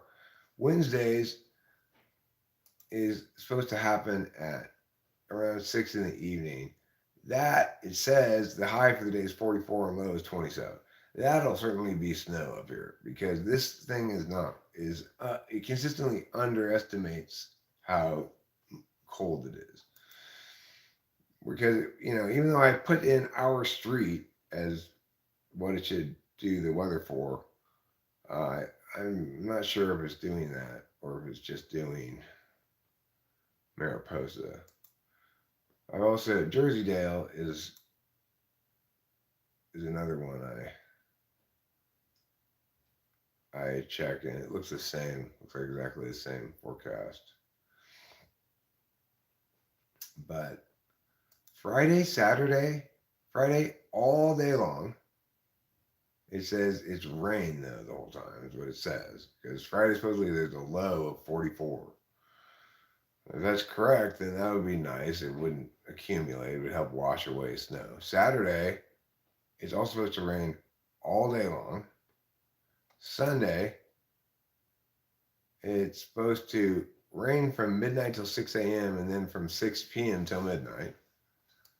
Monday, it's supposed to rain all day long. Tuesday, it's supposed to rain until 6 in the morning. And Wednesday, the 15th, it's supposed to rain all day long.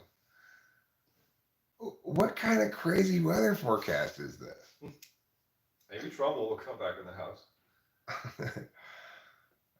That's just nuts. That's absolutely nuts. We've had all of these storms already, and today is supposed to not rain. Tomorrow is supposed to not rain. Then Wednesday is just supposed to rain for 2 hours. Then Thursday is not supposed to rain. Okay, great. Perfect. And then the next 5 days in a row, it's supposed to be raining continually? For you, probably not rain as much as rain and snow. Yes, we'll see. I'll believe it's rain when I see it because I've been lied to by the weather forecast regarding this rain snow issue too many times now. Yeah.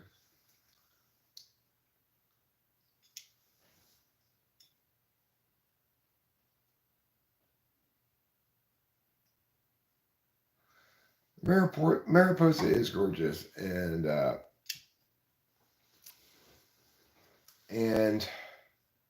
really a nice place. I think both Rachel and I are really happy we're here, and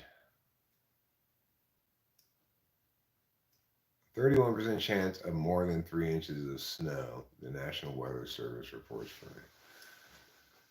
Wonderful.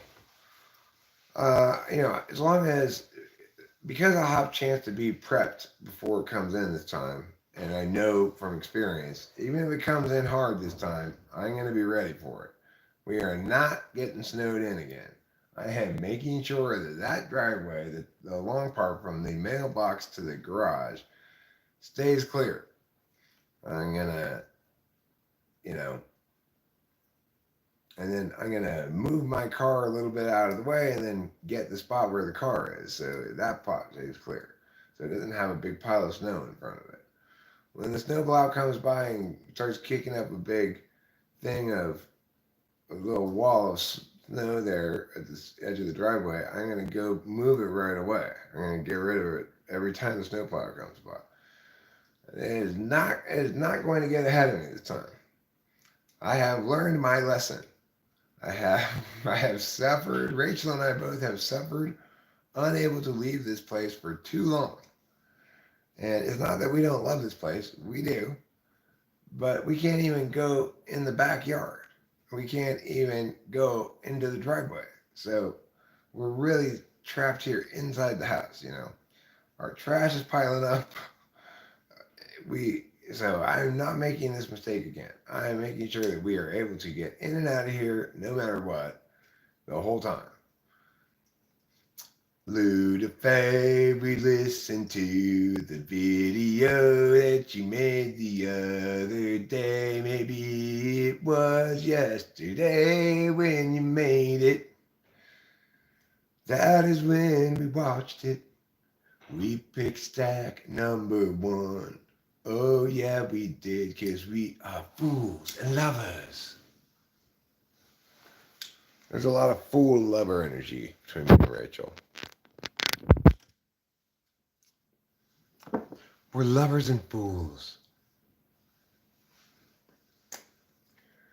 Life is best for lovers and fools. Do you think we picked the right stack? Well, Rachel and I saw these prints yesterday that I swear look like chicken tracks. I don't know what it was. It must have been a bird because they abruptly ended and it must have flown away, I guess. I have seen bobcat tracks, though not recently, but maybe like a couple weeks ago. A few weeks ago, maybe. And I've seen raccoon prints. I've seen squirrel prints. There are a lot worse things to be than lovers and fools. Well, we may be lovers and fools, but we aren't fools in matters of love. After all, we have each other. I don't know if I've seen any deer tracks. I've seen plenty of deer. They're quite unafraid of people in cars. Like, you practically have to honk at them to get them to get out of your way. And Cameron and I when we drove to town on Saturday morning, we saw a dead deer by the side of the road, and it had this flock of these crazy vultures. I didn't even know California had vultures. They had these crazy looking vultures all around it. We stopped to try to get some film of it, but as we pulled up, they flew away. I did get a little bit of film of it, but not very much, and not as good as it would have looked. Life is the flower for which love is the honey, and we are the bees, says Ludifier.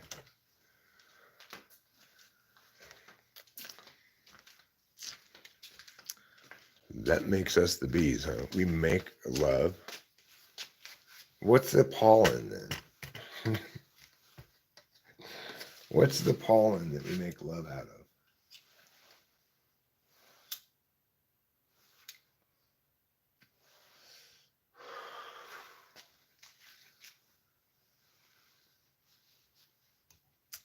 So over here, you could see when the power went out yesterday,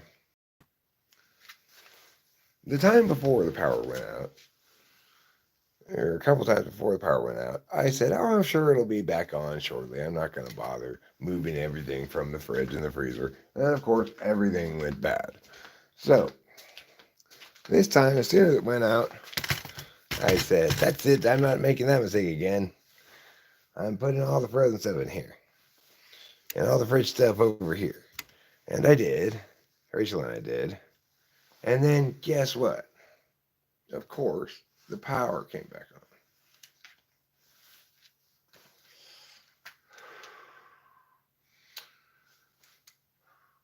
That's TE for you. That is TE in a nutshell right there. It's like,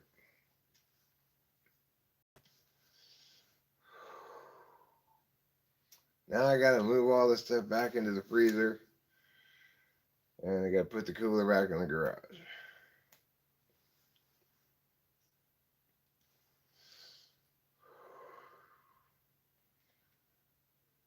I'd love to go down to the shed at some point. But It could be months before I run into the shed. I have no idea.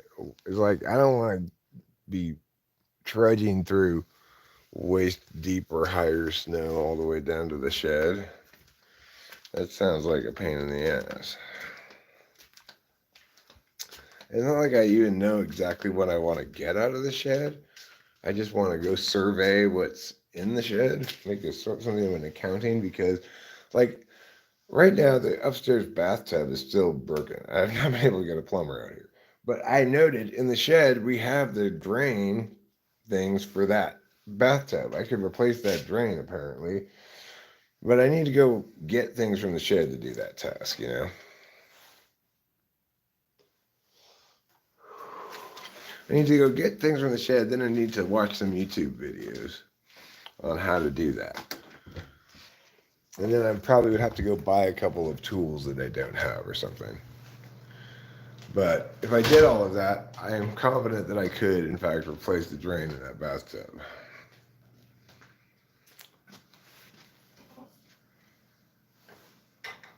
Eric, I think we could test that shower and just run water in it, you know, an inch above that bottom drain, and just, I mean, think what we do first is fill it up with an inch of water yeah, just an inch. at Just the see what bottom happens. and Yeah. see what happens with the drain closed. Yeah, I Worst- agree with you. Yeah, the worst thing that's gonna happen is gonna drip into those cupboards where we won't put anything that's made out of, you know, paper at the time, and just check it out. From there, you know, just, or no, we can, also that little metal plate, we can take that all the way off and just look back there. There may be some Well, gas. like I said, Cameron, I don't think it's that top thing. Because Rachel reports that when she was filling that bathtub, it was filling very slowly. Okay. Which suggests that it was leaking before it reached that thing, you know? Okay. But I could be wrong about that, but that's what I anticipate.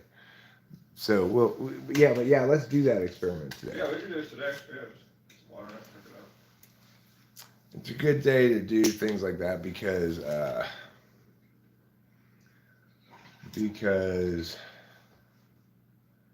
me getting young. Rachel, don't sweat it. Don't sweat it.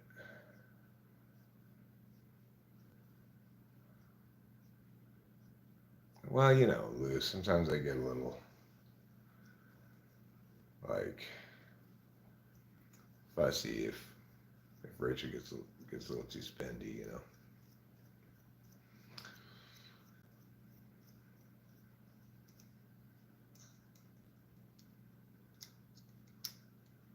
But in part it's me getting accustomed to, it's both of us getting accustomed to being here where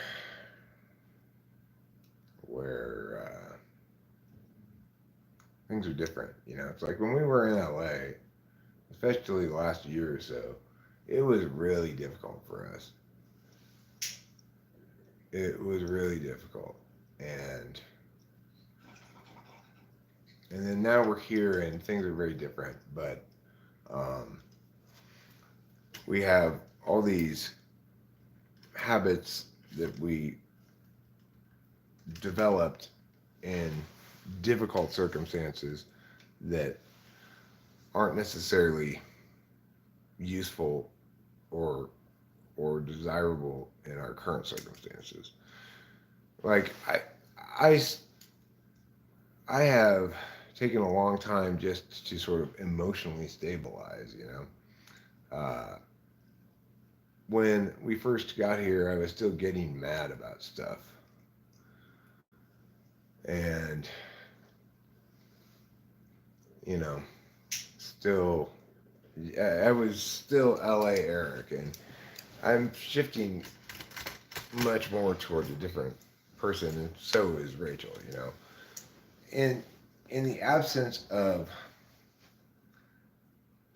stressors and big challenges, we have the opportunity to settle into a very satisfying life that's not especially costly, you know. And so, but we're at the same time accustomed to being in LA, where we used to just eat out constantly because, well, at least after my dad shot himself,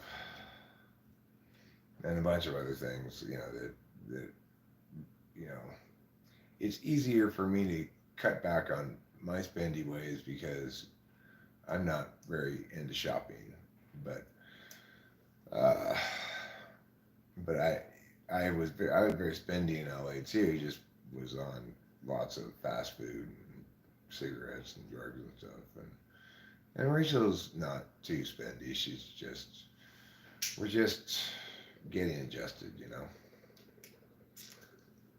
I really didn't like receiving packages at the Arcadia house because I was training myself to think that that's not my house.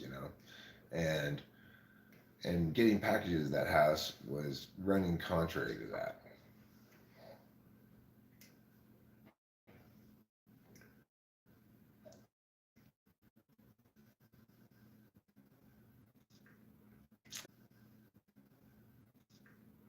And it's true that I'm fuzzy burger too get fired over just as quickly. I regret it. I always regret ever snapping.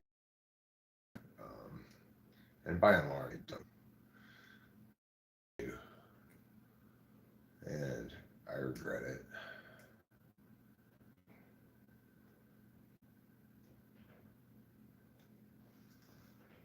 Yeah. Rachel and I are a team, and we're just working together to find the optimal way of being for us. But it's like we don't have any conflicts. We're on the same page about everything.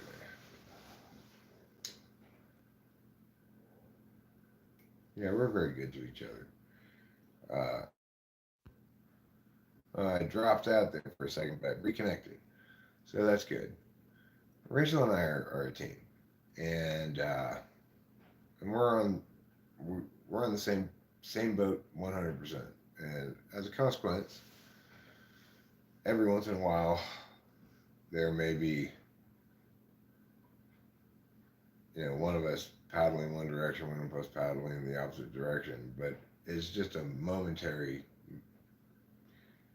like re-coordinate moment. That's all it is. So I'm looking forward to getting married. You know, I'm looking forward to having people and and making videos and uh, getting a caterer. I'm really happy with Winston's mom's suggestion that we just get married here at the house. We can find somebody to officiate the ceremony easily enough, I'm sure, and that saves us money and means then we'll just hire a caterer to come and cater the place, and we can spend a little bit more on the food because we won't be having to spend money on the venue and stuff. That way. Also, it's already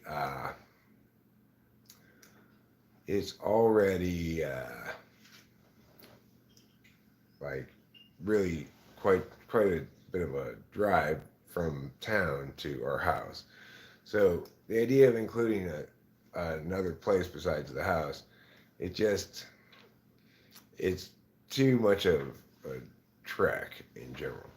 So by making everything happen here, we create the easiest possible scenario for everybody, and also we keep costs down.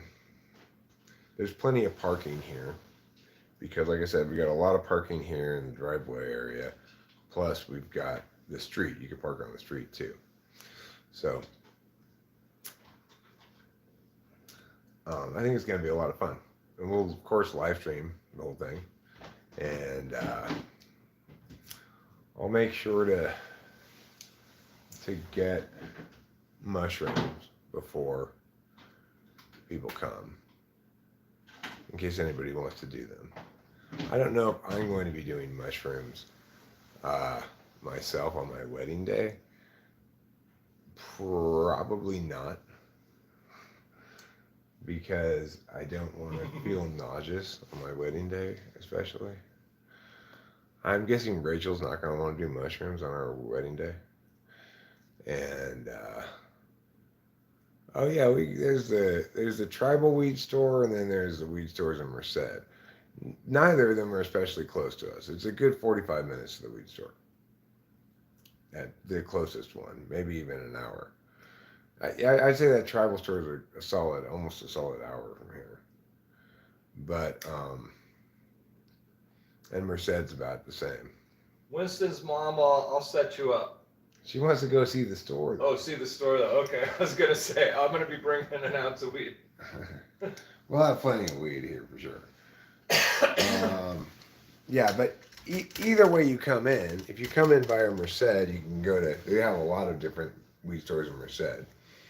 If you come in up the 41 from Fresno, then you'll pass the tribal flower store. It's called. It's tribal flower store or something like that. It's near the casino. I went to the casino one time since I've been here, and I was disappointed to discover they didn't have poker. So I just bet, since I had driven all the way there, because it's like 45 minutes to an hour away.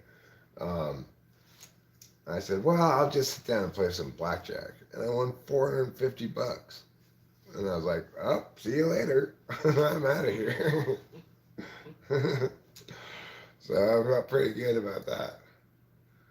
I was like, yay, Eric. Way to go.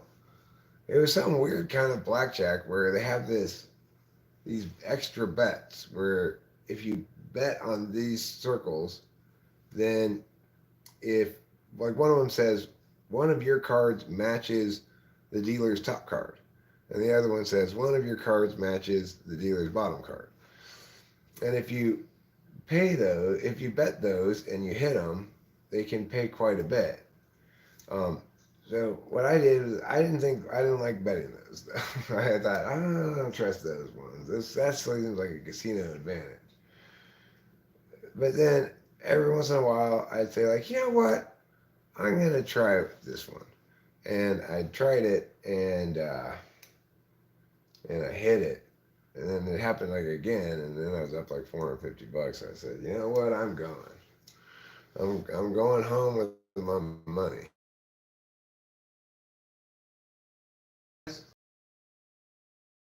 I have not seen those, but I get the concept. Yeah. Be eyes. And Rachel apparently has chosen to have my mom's dress altered rather than get a new dress. She can choose if you don't feel obligated to wear my mom's dress, Rachel. If you would like to buy a dress, that's fine. You could do that. I don't know how you feel about that. It's like, if you feel like, I understand, I respect that that's a thing that girls who want to get married often want to experience. Personally, I like the look of my mom's wedding dress. If I didn't like the way it looked, I wouldn't recommend you wear it at all. But that's just me, and you're the bride, I'm the groom. So I want you to decide for yourself, for real, what you want to do. If you want to buy a wedding dress, we'll buy you a wedding dress. If you want to wear that one, you can. So, think about it some. And what other things do chicks do? I don't want you to have a bachelorette party with strippers. Okay? I don't mind you having a bachelorette party with all chicks there, but I don't want you to have any male strippers. And I also do not want any strippers or any bachelor party. I don't like those bachelor parties at all. And so we're not going to have any bachelor party at all.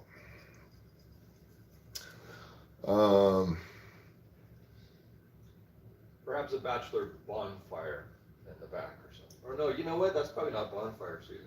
Yeah, that's Bonfire. definitely not fire All season. right, no fire. Yeah. No Chippendales. No any Dales. We can watch The Hangover on mute. How about that? That's the bachelor party. you can turn on some music for the chipmunks. I think we should have just a regular party the day of the wedding, you know? Have a big party. Maybe we'll have, let's all go out to dinner and people who are here who want to go the night before or something, you know? But I don't plan on paying for everybody's meal. So maybe we'll just go to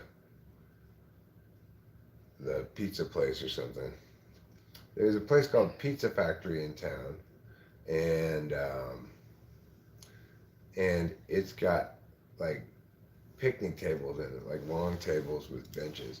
So if we had a fair number of people, that'd be a good place to go the day before for a meal. We could get pizzas. They've got sports on there. People who drink could get beer there. People who don't drink could get fountain sodas. And it's in town. Nice place. Maybe we could schedule that for like July 7th or something. If you will allow me, I could cook a large pre-wedding breakfast, chorizo and eggs, fruit, tortillas, pastries, OJ, hash browns, etc. I would certainly allow you to do that once it's small. I don't disallow people from cooking for me. Cameron is part of his St. Cameron manifestation. Periodically cooks for me and Rachel. I cook for us too sometimes, you know.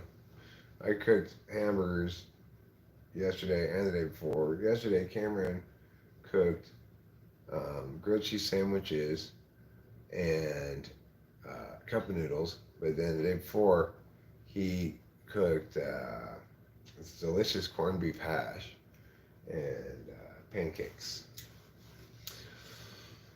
There are a couple of things we need to get from the store that I forgot to get last time. One of which is butter. I like to have butter on things, a lot of butter on pancakes especially. And unfortunately, we were a little short on the butter. The other thing I need to get is coffee creamer. But fortunately, this last time I went to the store, I did something that I didn't do the time before, which is I got milk and cereal. So we have milk for coffee, so it's not just black coffee, because I don't really like to drink black coffee that much. Okay, I'm going to refill my coffee. I'm going to have one more cigarette, and then I'm going to end this stream, and I think Cameron and I will do this bathtub test thing that we wanted to do. Because, actually, Cameron, what do you think about going and filling that bathtub up with like an inch of water at the bottom with the drain down, and I'll keep an eye down here right now. Yeah, let's check the cabinets first, just make sure there's nothing important. Let's just move the stuff out, just because we know that's what Okay. it dripped into. I guess there's no particular reason to stop the stream right at the moment, just They because we're can tell doing you if something. it's leaking. You could just aim them at the cabinets. It's true.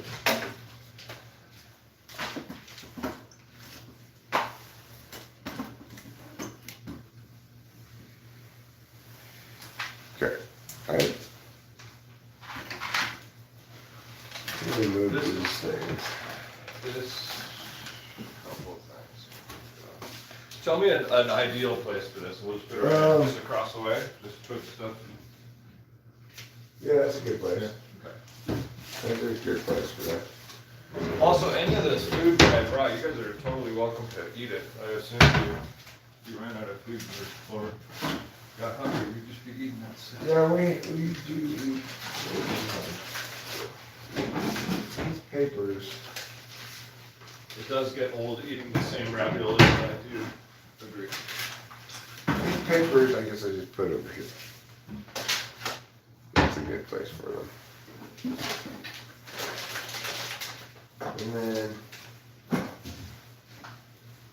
this one, we can just leave this stuff here, I think, because it's got like dishes and things, right? That's, I mean, we might have to watch them if it's done, but they won't be destroyed if it was. Correct.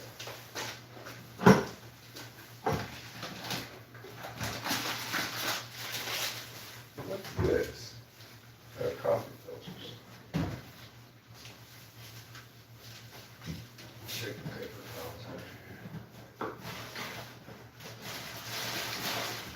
How does this, oh, it just unscrews to get your paper towels out of here?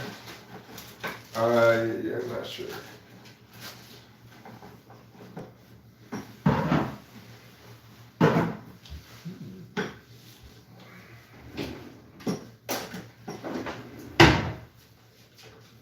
That would be funny if I didn't know how to do something. You just go like this. Oh, you pull it and then it drops out? Okay, cool.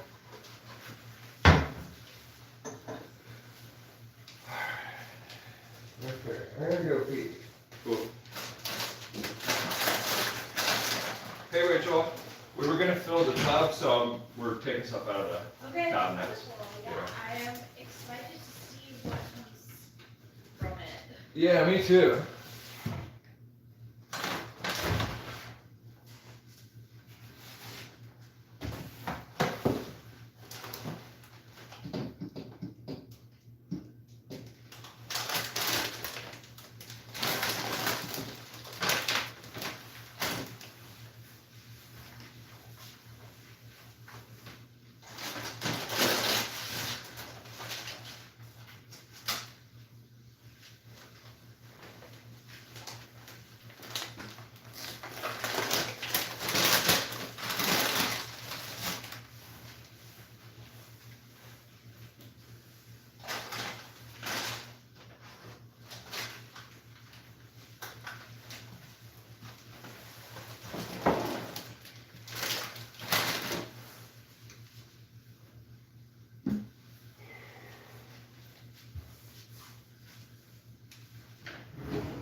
Alright, are we ready to try it? Yeah, okay, I'll just put a couple inches in and. Yeah, Here's a question. Uh-huh. I think just running it, since I took a couple showers there and didn't drip, that's what I'm gonna do. So you want to plug the drain Yeah. and then put this much water. Yeah, exactly. Okay. Here goes nothing. This way we'll see if it's the drain or the top thing.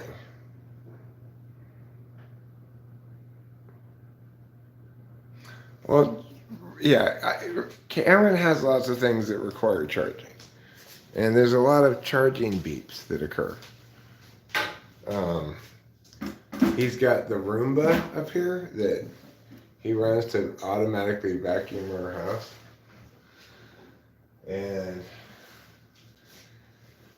he's got his mini lithium ion batteries that go for his Makita cordless power tools. He's got like 6 of them or something. Alright, let's keep an eye on this.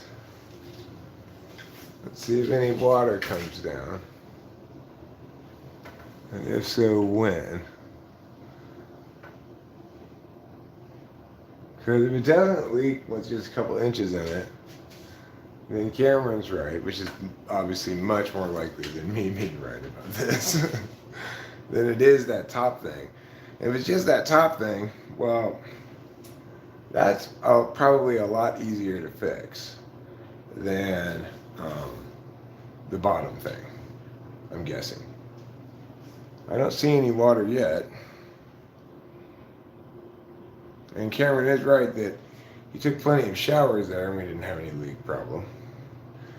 So, I guess it must be that top thing. I don't see any water coming through. And when it was coming through, it was coming through like nobody's business. So, it must be that top thing. There's no water coming through here at all. Like it came through this spot right here before too. There's a little, it made a little bubble, and then I poked it, and it went like that. Looking pretty good. I think Cameron's got it diagnosed correctly. It's actually that top overflow drain thing that's the problem, and it doesn't have anything to do with the bottom drain. That's a that's good news for the pud poos. Who's Kimberly? Oh, I can barely see the chat on this. Well, okay.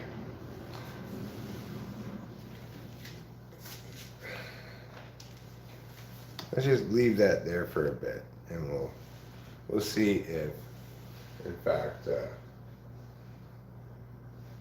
looks fine.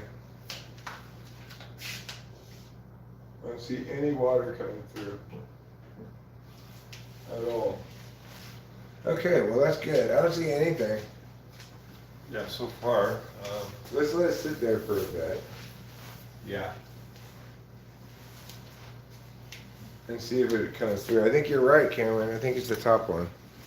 Shockingly, Cameron's right about tea shit. We just need to take a screwdriver up and pop that thing off and observe whether, maybe there's some missing. Let's do it. Gasket looking thing. Let's do it. Yeah, let's do that. Let's have a live stream of getting shit done.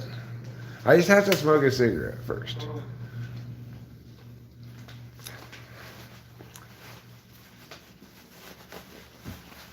Do you know the way to San Jose? Let's do it. Let's fix that bathtub. Then Rachel will be able to take a bath.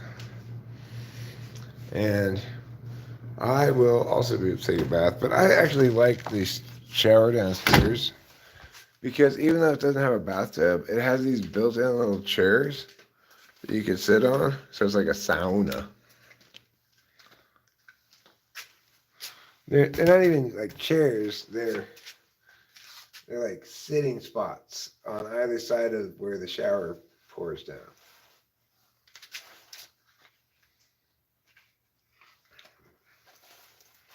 I guess you call them like bench seats, little bench seats. And one of the cool things is when we're out of electricity, we still have hot water. The hot water heater still works, so that's good. And also when we're out of electricity, we still have our propane heaters. They still work. So we also have these oil burning lamps, but we only have one that has oil in it. That's the only thing I want put on my list of things to get is oil for the oil burning lamps. Because while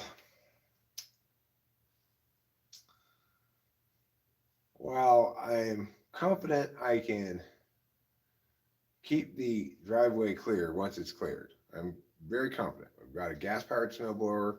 I know how important it is to stay on top of it now. And I know how important it is for us to not get trapped here again. The snow plows are active enough that we won't be trapped here because of the roads for very long. So, given the amount of storm coming up this upcoming week, really late like Friday is when the real storm comes in. But I can't be nearly as confident the power won't go out. Now, I can make sure we have a lot of gas here and that we run the generator much of the time that the power goes out. However, it's also the case that 7 gallons of gas, according to the generator, only gives you 10 hours of generator. So I need to make sure I have a lot of gas here, because if the power goes out for 72 hours, well, then I'm going to need 7 times 10. I'm going to need 70 gallons of gas. That's quite a bit of gas. So instead, what I think I'd probably do is turn the generator off when we're sleeping for at least four hours or something. Then we turn it back on when at some point in the middle of the night, maybe, or whatever, just to save a little bit of gas and also to not have it have the sound of the generator on the whole time, which is actually pretty quiet in the house. You don't really hear it that much, but outside you hear it, you know.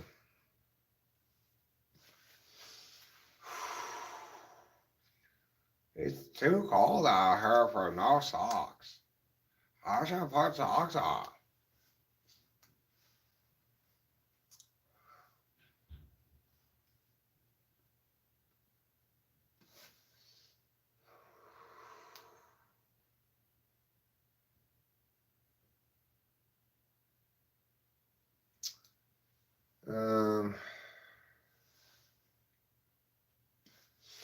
Okay.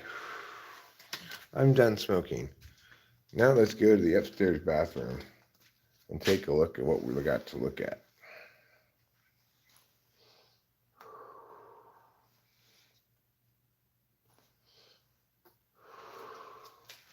We're definitely going to need all 2.5 baths fully functional before the wedding. There's not that many bathrooms really for a decent number of people, but it's enough.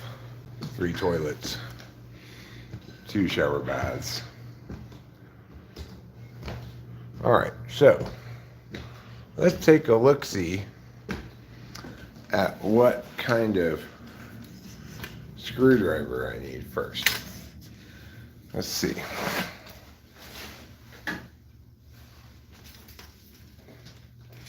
Okay, so this is the thing I need to take off right here. Like right here. This is the part that's leaking. So I just need a flathead screwdriver to take that off. I'm gonna go get a flathead screwdriver.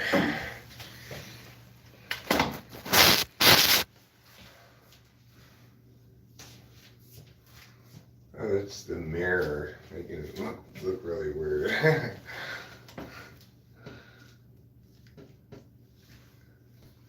Okay, I'll be right back with a flathead screwdriver. You stay where you are.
This is a flathead screwdriver. Oh, Eric, what are you gonna do then? I'm gonna take out this thing here.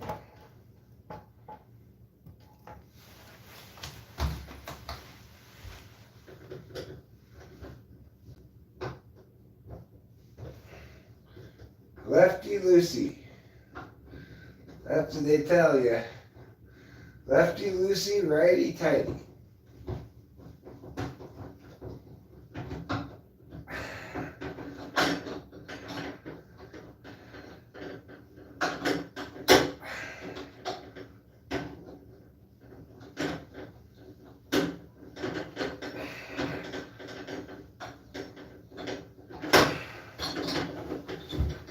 Okay.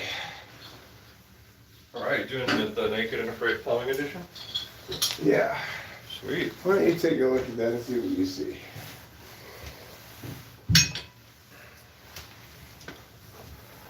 Let me go get a flashlight.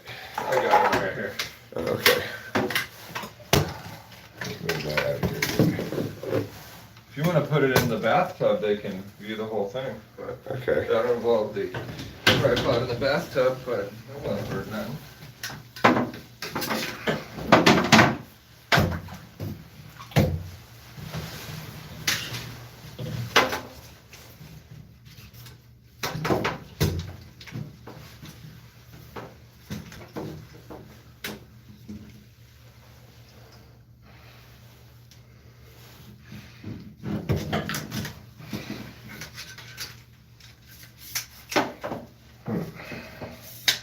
Piao. Piao. Piao.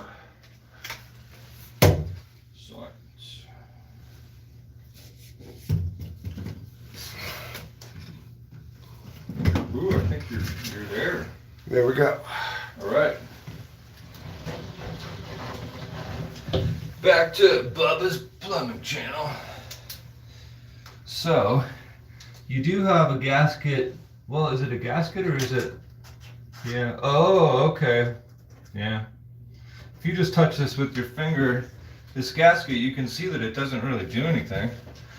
It's certainly not sealed. Check it out. Do you think we could fix it with caulk? I've got caulk in the car that we can try, but also we should try not to get water there first and foremost. I've got caulk in the garage too. One of ours won't be solidified, so yeah, we could. I would recommend doing that and not calling anybody. I agree. Let's try caulking it. You have a caulking gun still? Yeah, I think so in the garage. All right, let's go see if your caulk is soft. Soft enough to put in that orifice. Okay, we're gonna check my caulk for softness. I always figure your caulk's gonna be too hard though. So, so I may as well go into my car to get my caulking that I know is good. Okay, well, I'm gonna bring the people with me. My caulk's gonna be too hard for that, so we're gonna have to use Cameron's caulk. I do have white caulk, but it dries clear. I don't have any black caulk right now. No, you don't? Okay. You have any black caulk? I don't think I have any black caulk. I think I just have. What kind of caulk do you prefer? I think, well, I don't really have a preference, but I think I have regular white caulk.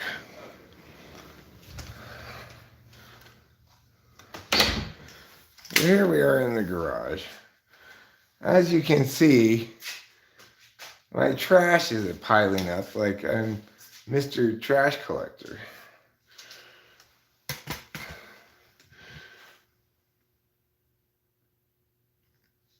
All right, now let's look in here for caulk.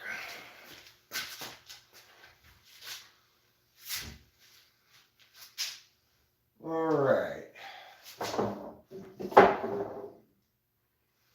Well, I don't see any caulk in there. There's no caulk in there. We may have tossed it because honestly, I don't even check to use an old caulk anymore because it's typically. But there was at least one that was totally brand new, unopened. I know that. Okay. I probably found it. Not in there. Aha! Is there a caulking gun? There's caulk galore. I'm sure there must be a caulking gun or I something. feel like I was leaving stuff like that right over here, unless you moved it somewhere. I mean, I might have dumbly moved the caulking gun someplace else, but I doubt I got rid of it entirely. If not, I have one anyway. So, but let's. Now, yeah, we really need the gun to do it. We could half-ass it, but it just means I just gotta hike to the car and get it. So that's what's gonna Okay, happen. or I could look for it more. I don't know. I think it'd probably be faster for me to just go get it. Okay, I get it. Also, we need in that cabinet, now that we have it cleared, we get to do grinding in your cabinet, and you'll see why. Okay. And it's such a quick job. If you want to just do that now before I get the caulking, my ADD will. I won't forget the task. If you want to do it, that's fine. Yeah, I'll just do it. I don't know what to do. There's, you know, your under the counter lights in your kitchen. Not under the counter, but like under cabinet lights.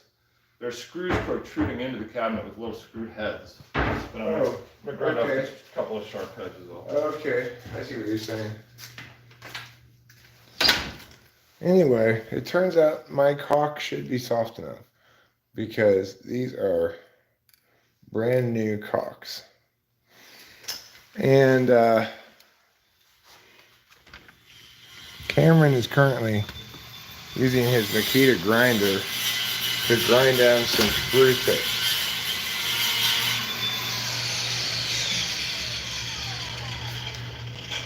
It was that and that. Now you don't have screw heads protruding with spikes. Right. Before, these things were screw heads poking out that you could scrape yourself on or whatever. But he fixed that right now. Pretty quick job. I don't know where I put my caulking gun. What a shame that is. I know there's a caulking gun somewhere in the garage, but Cameron is probably correct. There are a couple clear over here, but that might be from yesterday. Couple clear what? Clear coffee cups? No, I said caulking gun. Oh, coffee. Coffee cups. But that does sound a lot like coffee cup. I put caulking in my coffee cup. It's probably not a good idea. Don't caulk your coffee cup.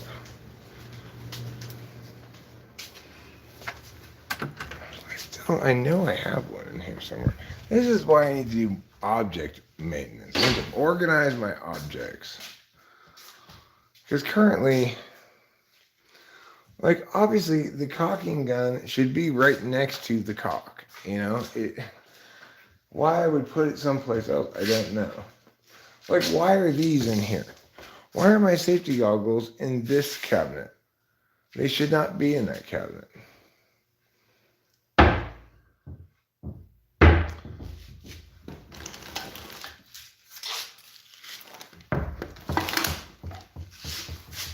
don't see any caulking gun in there. I need to go through all of this shit. That's what I need to do. I just need to go through it all.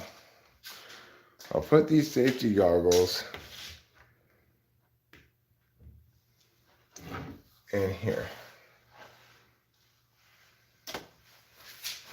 On top of those screws and stuff. It seems like a sensible place to put safety goggles. Here's the generator that Cameron brought up for us. It's like, okay, don't get one of these Generac things. Just give me a good one. Get a DeWalt. Turns out DeWalt's just a Generac with a DeWalt name on it and more expensive. I didn't know. And this is the cord I was talking about. So,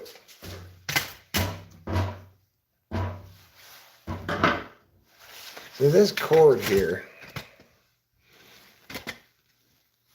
it's got 220 on both ends, right? It's got these things. This one, this side fits into the generator. It also fits into this wall hole over there. And then this side doesn't fit into either of them. And then you see here we've got the circuit breaker. Right now it's on PG&E. If we wanted to put it on a generator, we flip this that way. And then the generator powers the whole house. But we've yet to actually get that to work. Because I don't have the right plugs. I do have, however, the right cock. So, since Cameron has a caulking gun, I declare us officially in business.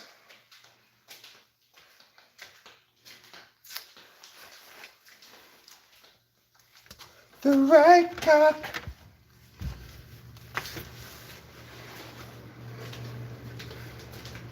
It's not caulk, Eric, it's caulk. The right caulk. Okay. And now, the other thing is, I have to have some way to cut the tip off of this thing. But I bet Cameron has some way to do that. Seems like the first choice. Hopefully this one works over. Tape over that hole? What hole? There's no... It's not a hole. I call it a hole, but it's a jack. It's a plug jack. There's no hole anywhere. And there's a cat door from the house to the garage, but it doesn't go to the outside.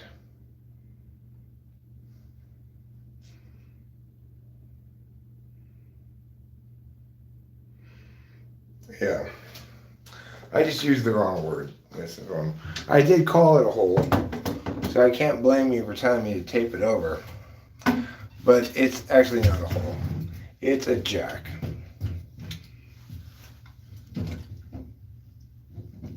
Okay. Now we've got this set up. So what we're going to do is we're going to put caulk all along here. All around here. And try to seal it so that this part doesn't move around like that, and that leaves this little gap here.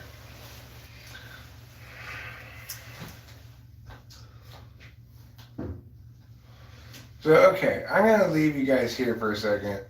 I'm going to go downstairs, make myself another cup of coffee, and smoke part of a cigarette. You guys keep an eye on this hole, okay? If any of you want to, you can try to put your caulk in this hole.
prescient insight by Oscar Wilde.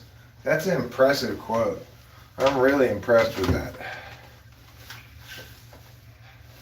That was some good thinking back when he came up with that quote. I've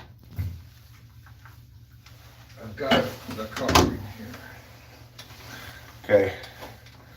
And I've got the camera set up with the battery plugged into it.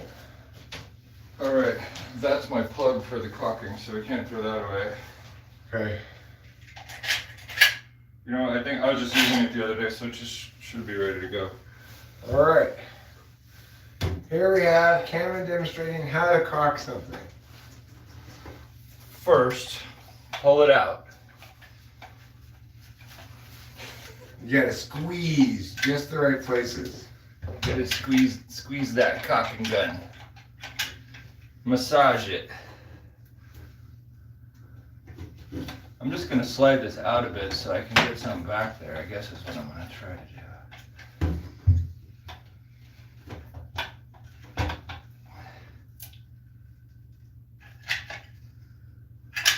Actually.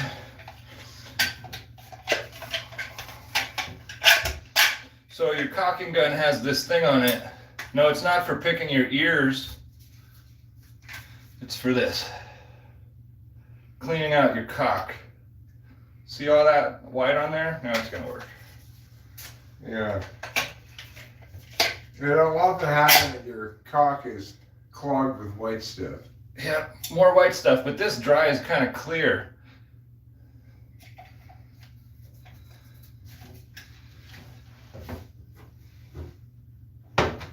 This stuff should be clean, so why don't I take this toilet paper that I have, which is not ideal because it could leave residue, but I'm just going to try to make this sort of clean so that it wants to stick. Okay. Sort of clean.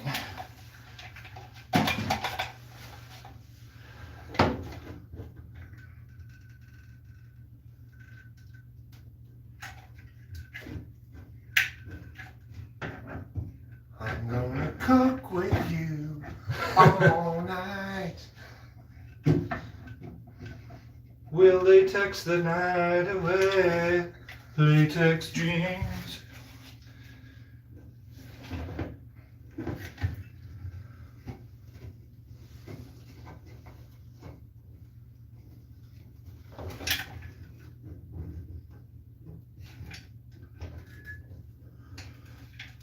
You know what I bet Cameron wants me to ask him? How long will this take? Ah. And I don't know, but it'll be over soon. Just joking. I'm totally just joking. Okay. Ask me what day it is, though. It's Monday. Okay. I know what day it is because I keep checking the weather. That will force you to know what day it is. That's the first thing we teach the kindergartners. You have to know the weather, so you have to know what day it is. Like, otherwise, people wouldn't care what day it is. Well, You have to teach them when they're 5 years old. Gotta worry about what day it is, kid. you know what? I'm gonna go back and retrieve that flathead screwdriver that I put away foolishly before screwing this thing back in. I have one on my keychain, but yours is probably the better size. Okay. All right, folks at home. I would say there's caulking around there, but I'm gonna just do even more just cause why not?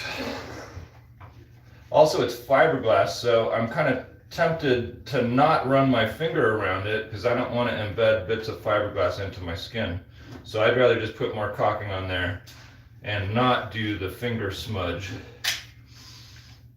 For those of you at home who've done caulking.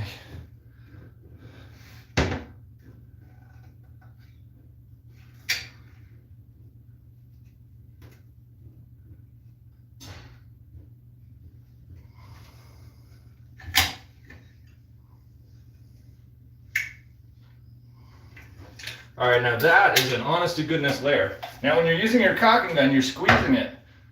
Whenever you stop, you've got to release the pressure, otherwise your caulking gun keeps scooping out. Go like that every time you stop. Tips on the caulking gun. Other than that, Eric's gonna install this thing again, Hopefully you can see plenty more butt crack on the channel later. Well, The plumbing channel. here's what I'm thinking is this screwing this in may push this back again. So maybe I should wait for this to dry first. Yeah, let's wait for that to dry and come back, you know, in hours. Because I noticed Yeah. when I was unscrewing it, it was moving back and forth a little bit. Great you know? idea. Yeah, perfect. So I think I'm gonna put that right here. And let's try that again. I think I'm gonna put that right here. I'm gonna put this right here. And then later when this is dry, I will come back and screw that in. I'm gonna drain the bathtub, I'm drowning.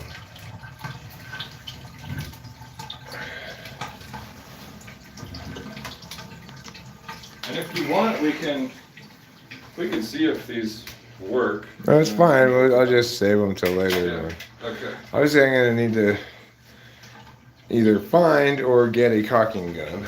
I have an extra one that I can bring you before, you know, when I come next time. Okay, well, hopefully I'm not gonna have a whole lot more caulking to do, but Yeah. like these lamps here, they don't have any oil in them. I don't think. Actually, I don't know. Maybe they do. But see, it doesn't look red up here. The wick looks untouched. Yeah, the wick looks. It could be wet on the bottom, and the wick doesn't. It doesn't show you from the top any indicator, does it? No, well, like in the bathroom in here, you can see that it has oil in it. Because in the bathroom in here, it's clear. Ah, the upgrade model. And it actually, I've used a fair amount of the oil on this lamp because when the power's out, I typically turn it on so I can see what I'm doing in the bathroom. So I can see if I've wiped all the poop off of my butt, basically. Because, you know, if you're wiping in the dark, who knows how much poop you're going to leave on your butt.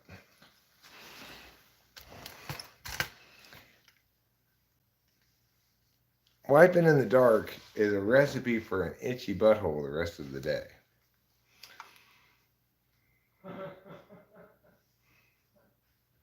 Yes, whale oil was once used for lamps. And ideally, I would like to power our oil lamps with whale oil. That would be really old school, you know? It would really drive home the old school flavor when we're at home. Illuminating our house with whale oil. And then I'd like to have all of our furniture be made out of scrimshaw as well. You can get your own mucklucks. Wear nothing but mucklucks. You know what those are? Are those big ass shoes? Those are shoes made out of, I think, seal and They wear in whale Alaska? and all the stuff we don't get to touch. Yeah, I've heard about them. When I didn't have any cable TV, I got an antenna. This is when I was in Arcadia and I tried to save some money.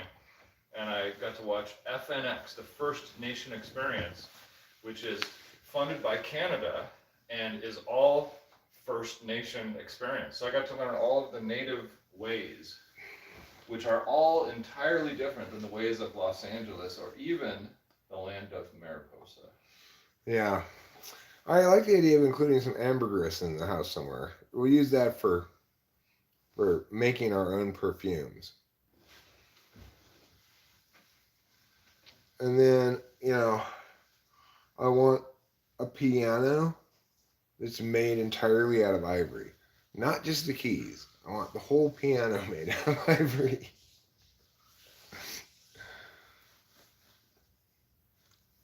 My second career, my second life is going to be ivory merchant. You can use ambergris for lipstick as well. I did not know that, Misfortune. I did not know that.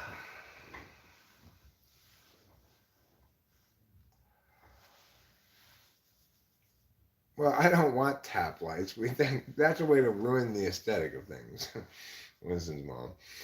Oh, those are those lights where you don't have to replace the batteries and they're stuck on the wall with goop. Yeah, I do not recommend. You don't recommend tap lights? No. Yeah. That's like extra shit. Even though it doesn't function. I hate stuff that's stuck on with like adhesive to paint and stuff. You use a nail, you use a screw. You're not using adhesive on paint, the way I see it. Can we learn the foxtrot and dance around the piano?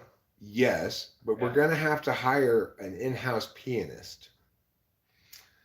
Because if we're dancing, somebody else is going to have to play the piano. Now we could get a player piano and one of those paper rolls that tells it what to play. We could only listen to 1910 cowboy music because that's all you can get on those paper rolls, right? Well, you could, yeah, you could probably get some like, you know, some popular songs of the day, like "Me and My Gal Went Out a Daisy Hunting" or whatever, you know. Me and My Shadow sounds like a popular hit. Yeah. So okay, I think I'm going to wrap up this stream now. I'm anticipating Chad will probably show up relatively soon. Even if he doesn't, um, there may be a couple other things I'd like to do around here. One thing I do want to do at some point is mount that big mirror. Now that may be a challenging job for us. I might want to put it right there on that wall. Oh yeah, okay, yeah. I've got my stud finder and probably I'm sure I have a couple screws that are. I've got a whole Probably. bucket of screws in If we there. put it in a stud, it's probably put 2 screws or If we can one find the giant studs, yeah. mega screw. Yeah, we can find the studs, sure. Rachel, what do you think about putting the mirror on that wall over there where the move that little table and put it on that wall over there. Now, it's big, but we should be able to have it so that mostly that chair's not in front of it. You were thinking the same thing? Okay, cool. So then I guess what we'll do is I mean, yeah, we're going to end the stream. We're coming up on 3 hours. So,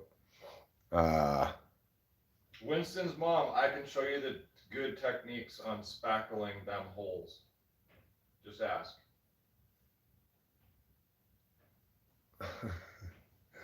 Recharging? I already smoked 3 bong rips. all right, I'll pull a couple bongers for end the stream. These will be recharging bong rips for Eric. Yeah, I think I had coffee, bong, coffee, bong. So I'm charged. I'm doing good. But my doors were frozen shut in my car, so I wonder if I could climb in through the back and idle my car with the heater on, because that's only on the street side. The other side is against, not dug out. So I wonder if the car needs to warm up to like even be a car. Or is just a day made? Probably. Yeah. Nah, it's still early. Yeah. It says it's 30 degrees right now, but Well, yeah, the doors are frozen other than the back, so let's leave it at. We'll see when Chad gets here. train passenger possibly photographed Bigfoot in Rocky Mountains. Oh, that was me in my Bigfoot suit. At this point, there are plenty of people who claim to have caught a photograph of Bigfoot.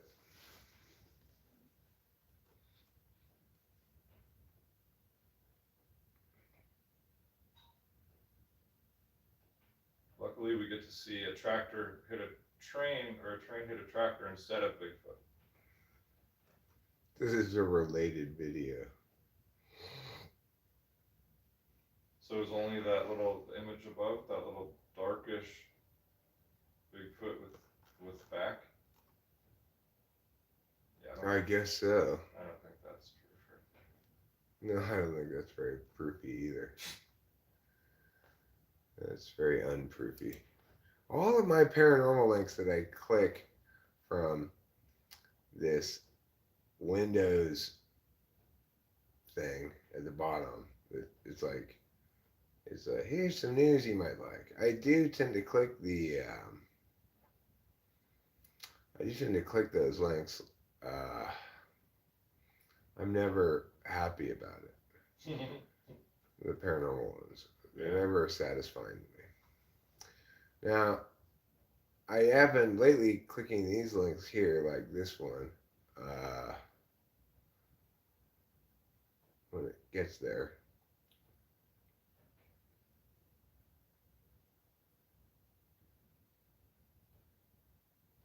Hard hit California braces for another round of snow. In hard hit California, the Sierra Nevada mountains are continuing to get pummeled with snow and are just a few inches away from breaking a new record. This weekend, 38 inches of snow fell in the Sierras in just 24 hours, bringing this winter's total snowfall to a whopping 47.5 feet.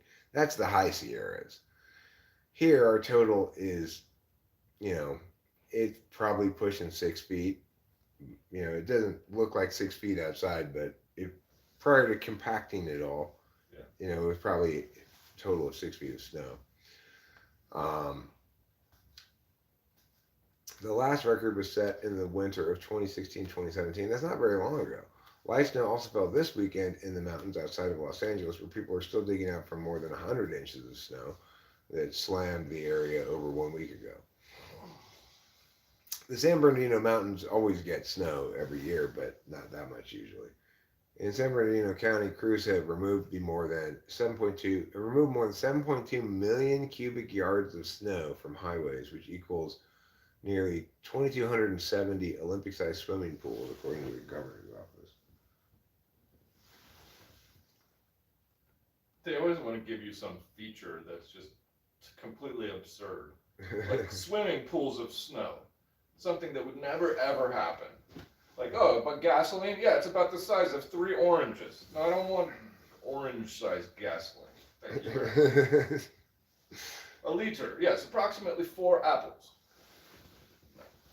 So then it says, on Monday, an avalanche warning is ongoing for Sierra Nevada mountains. We don't really need to worry about avalanches here, although right across the street from our house there is a hill that's got a lot of snow on it.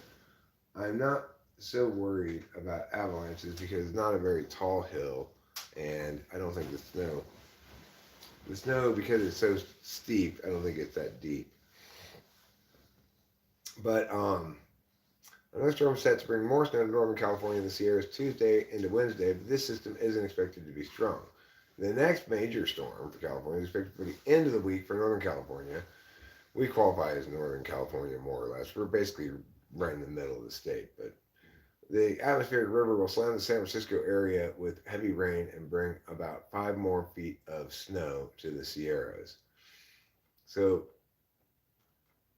hopefully this upcoming one is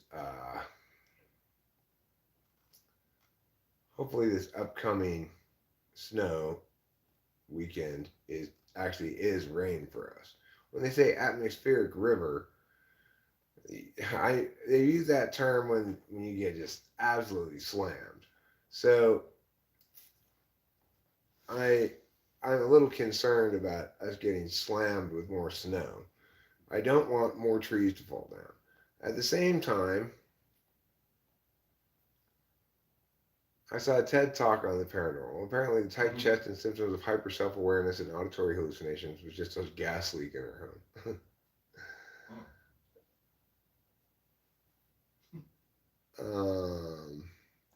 This dream has been particularly enjoyable. Seeing the ISTJ in its natural habitat is really something. Thanks.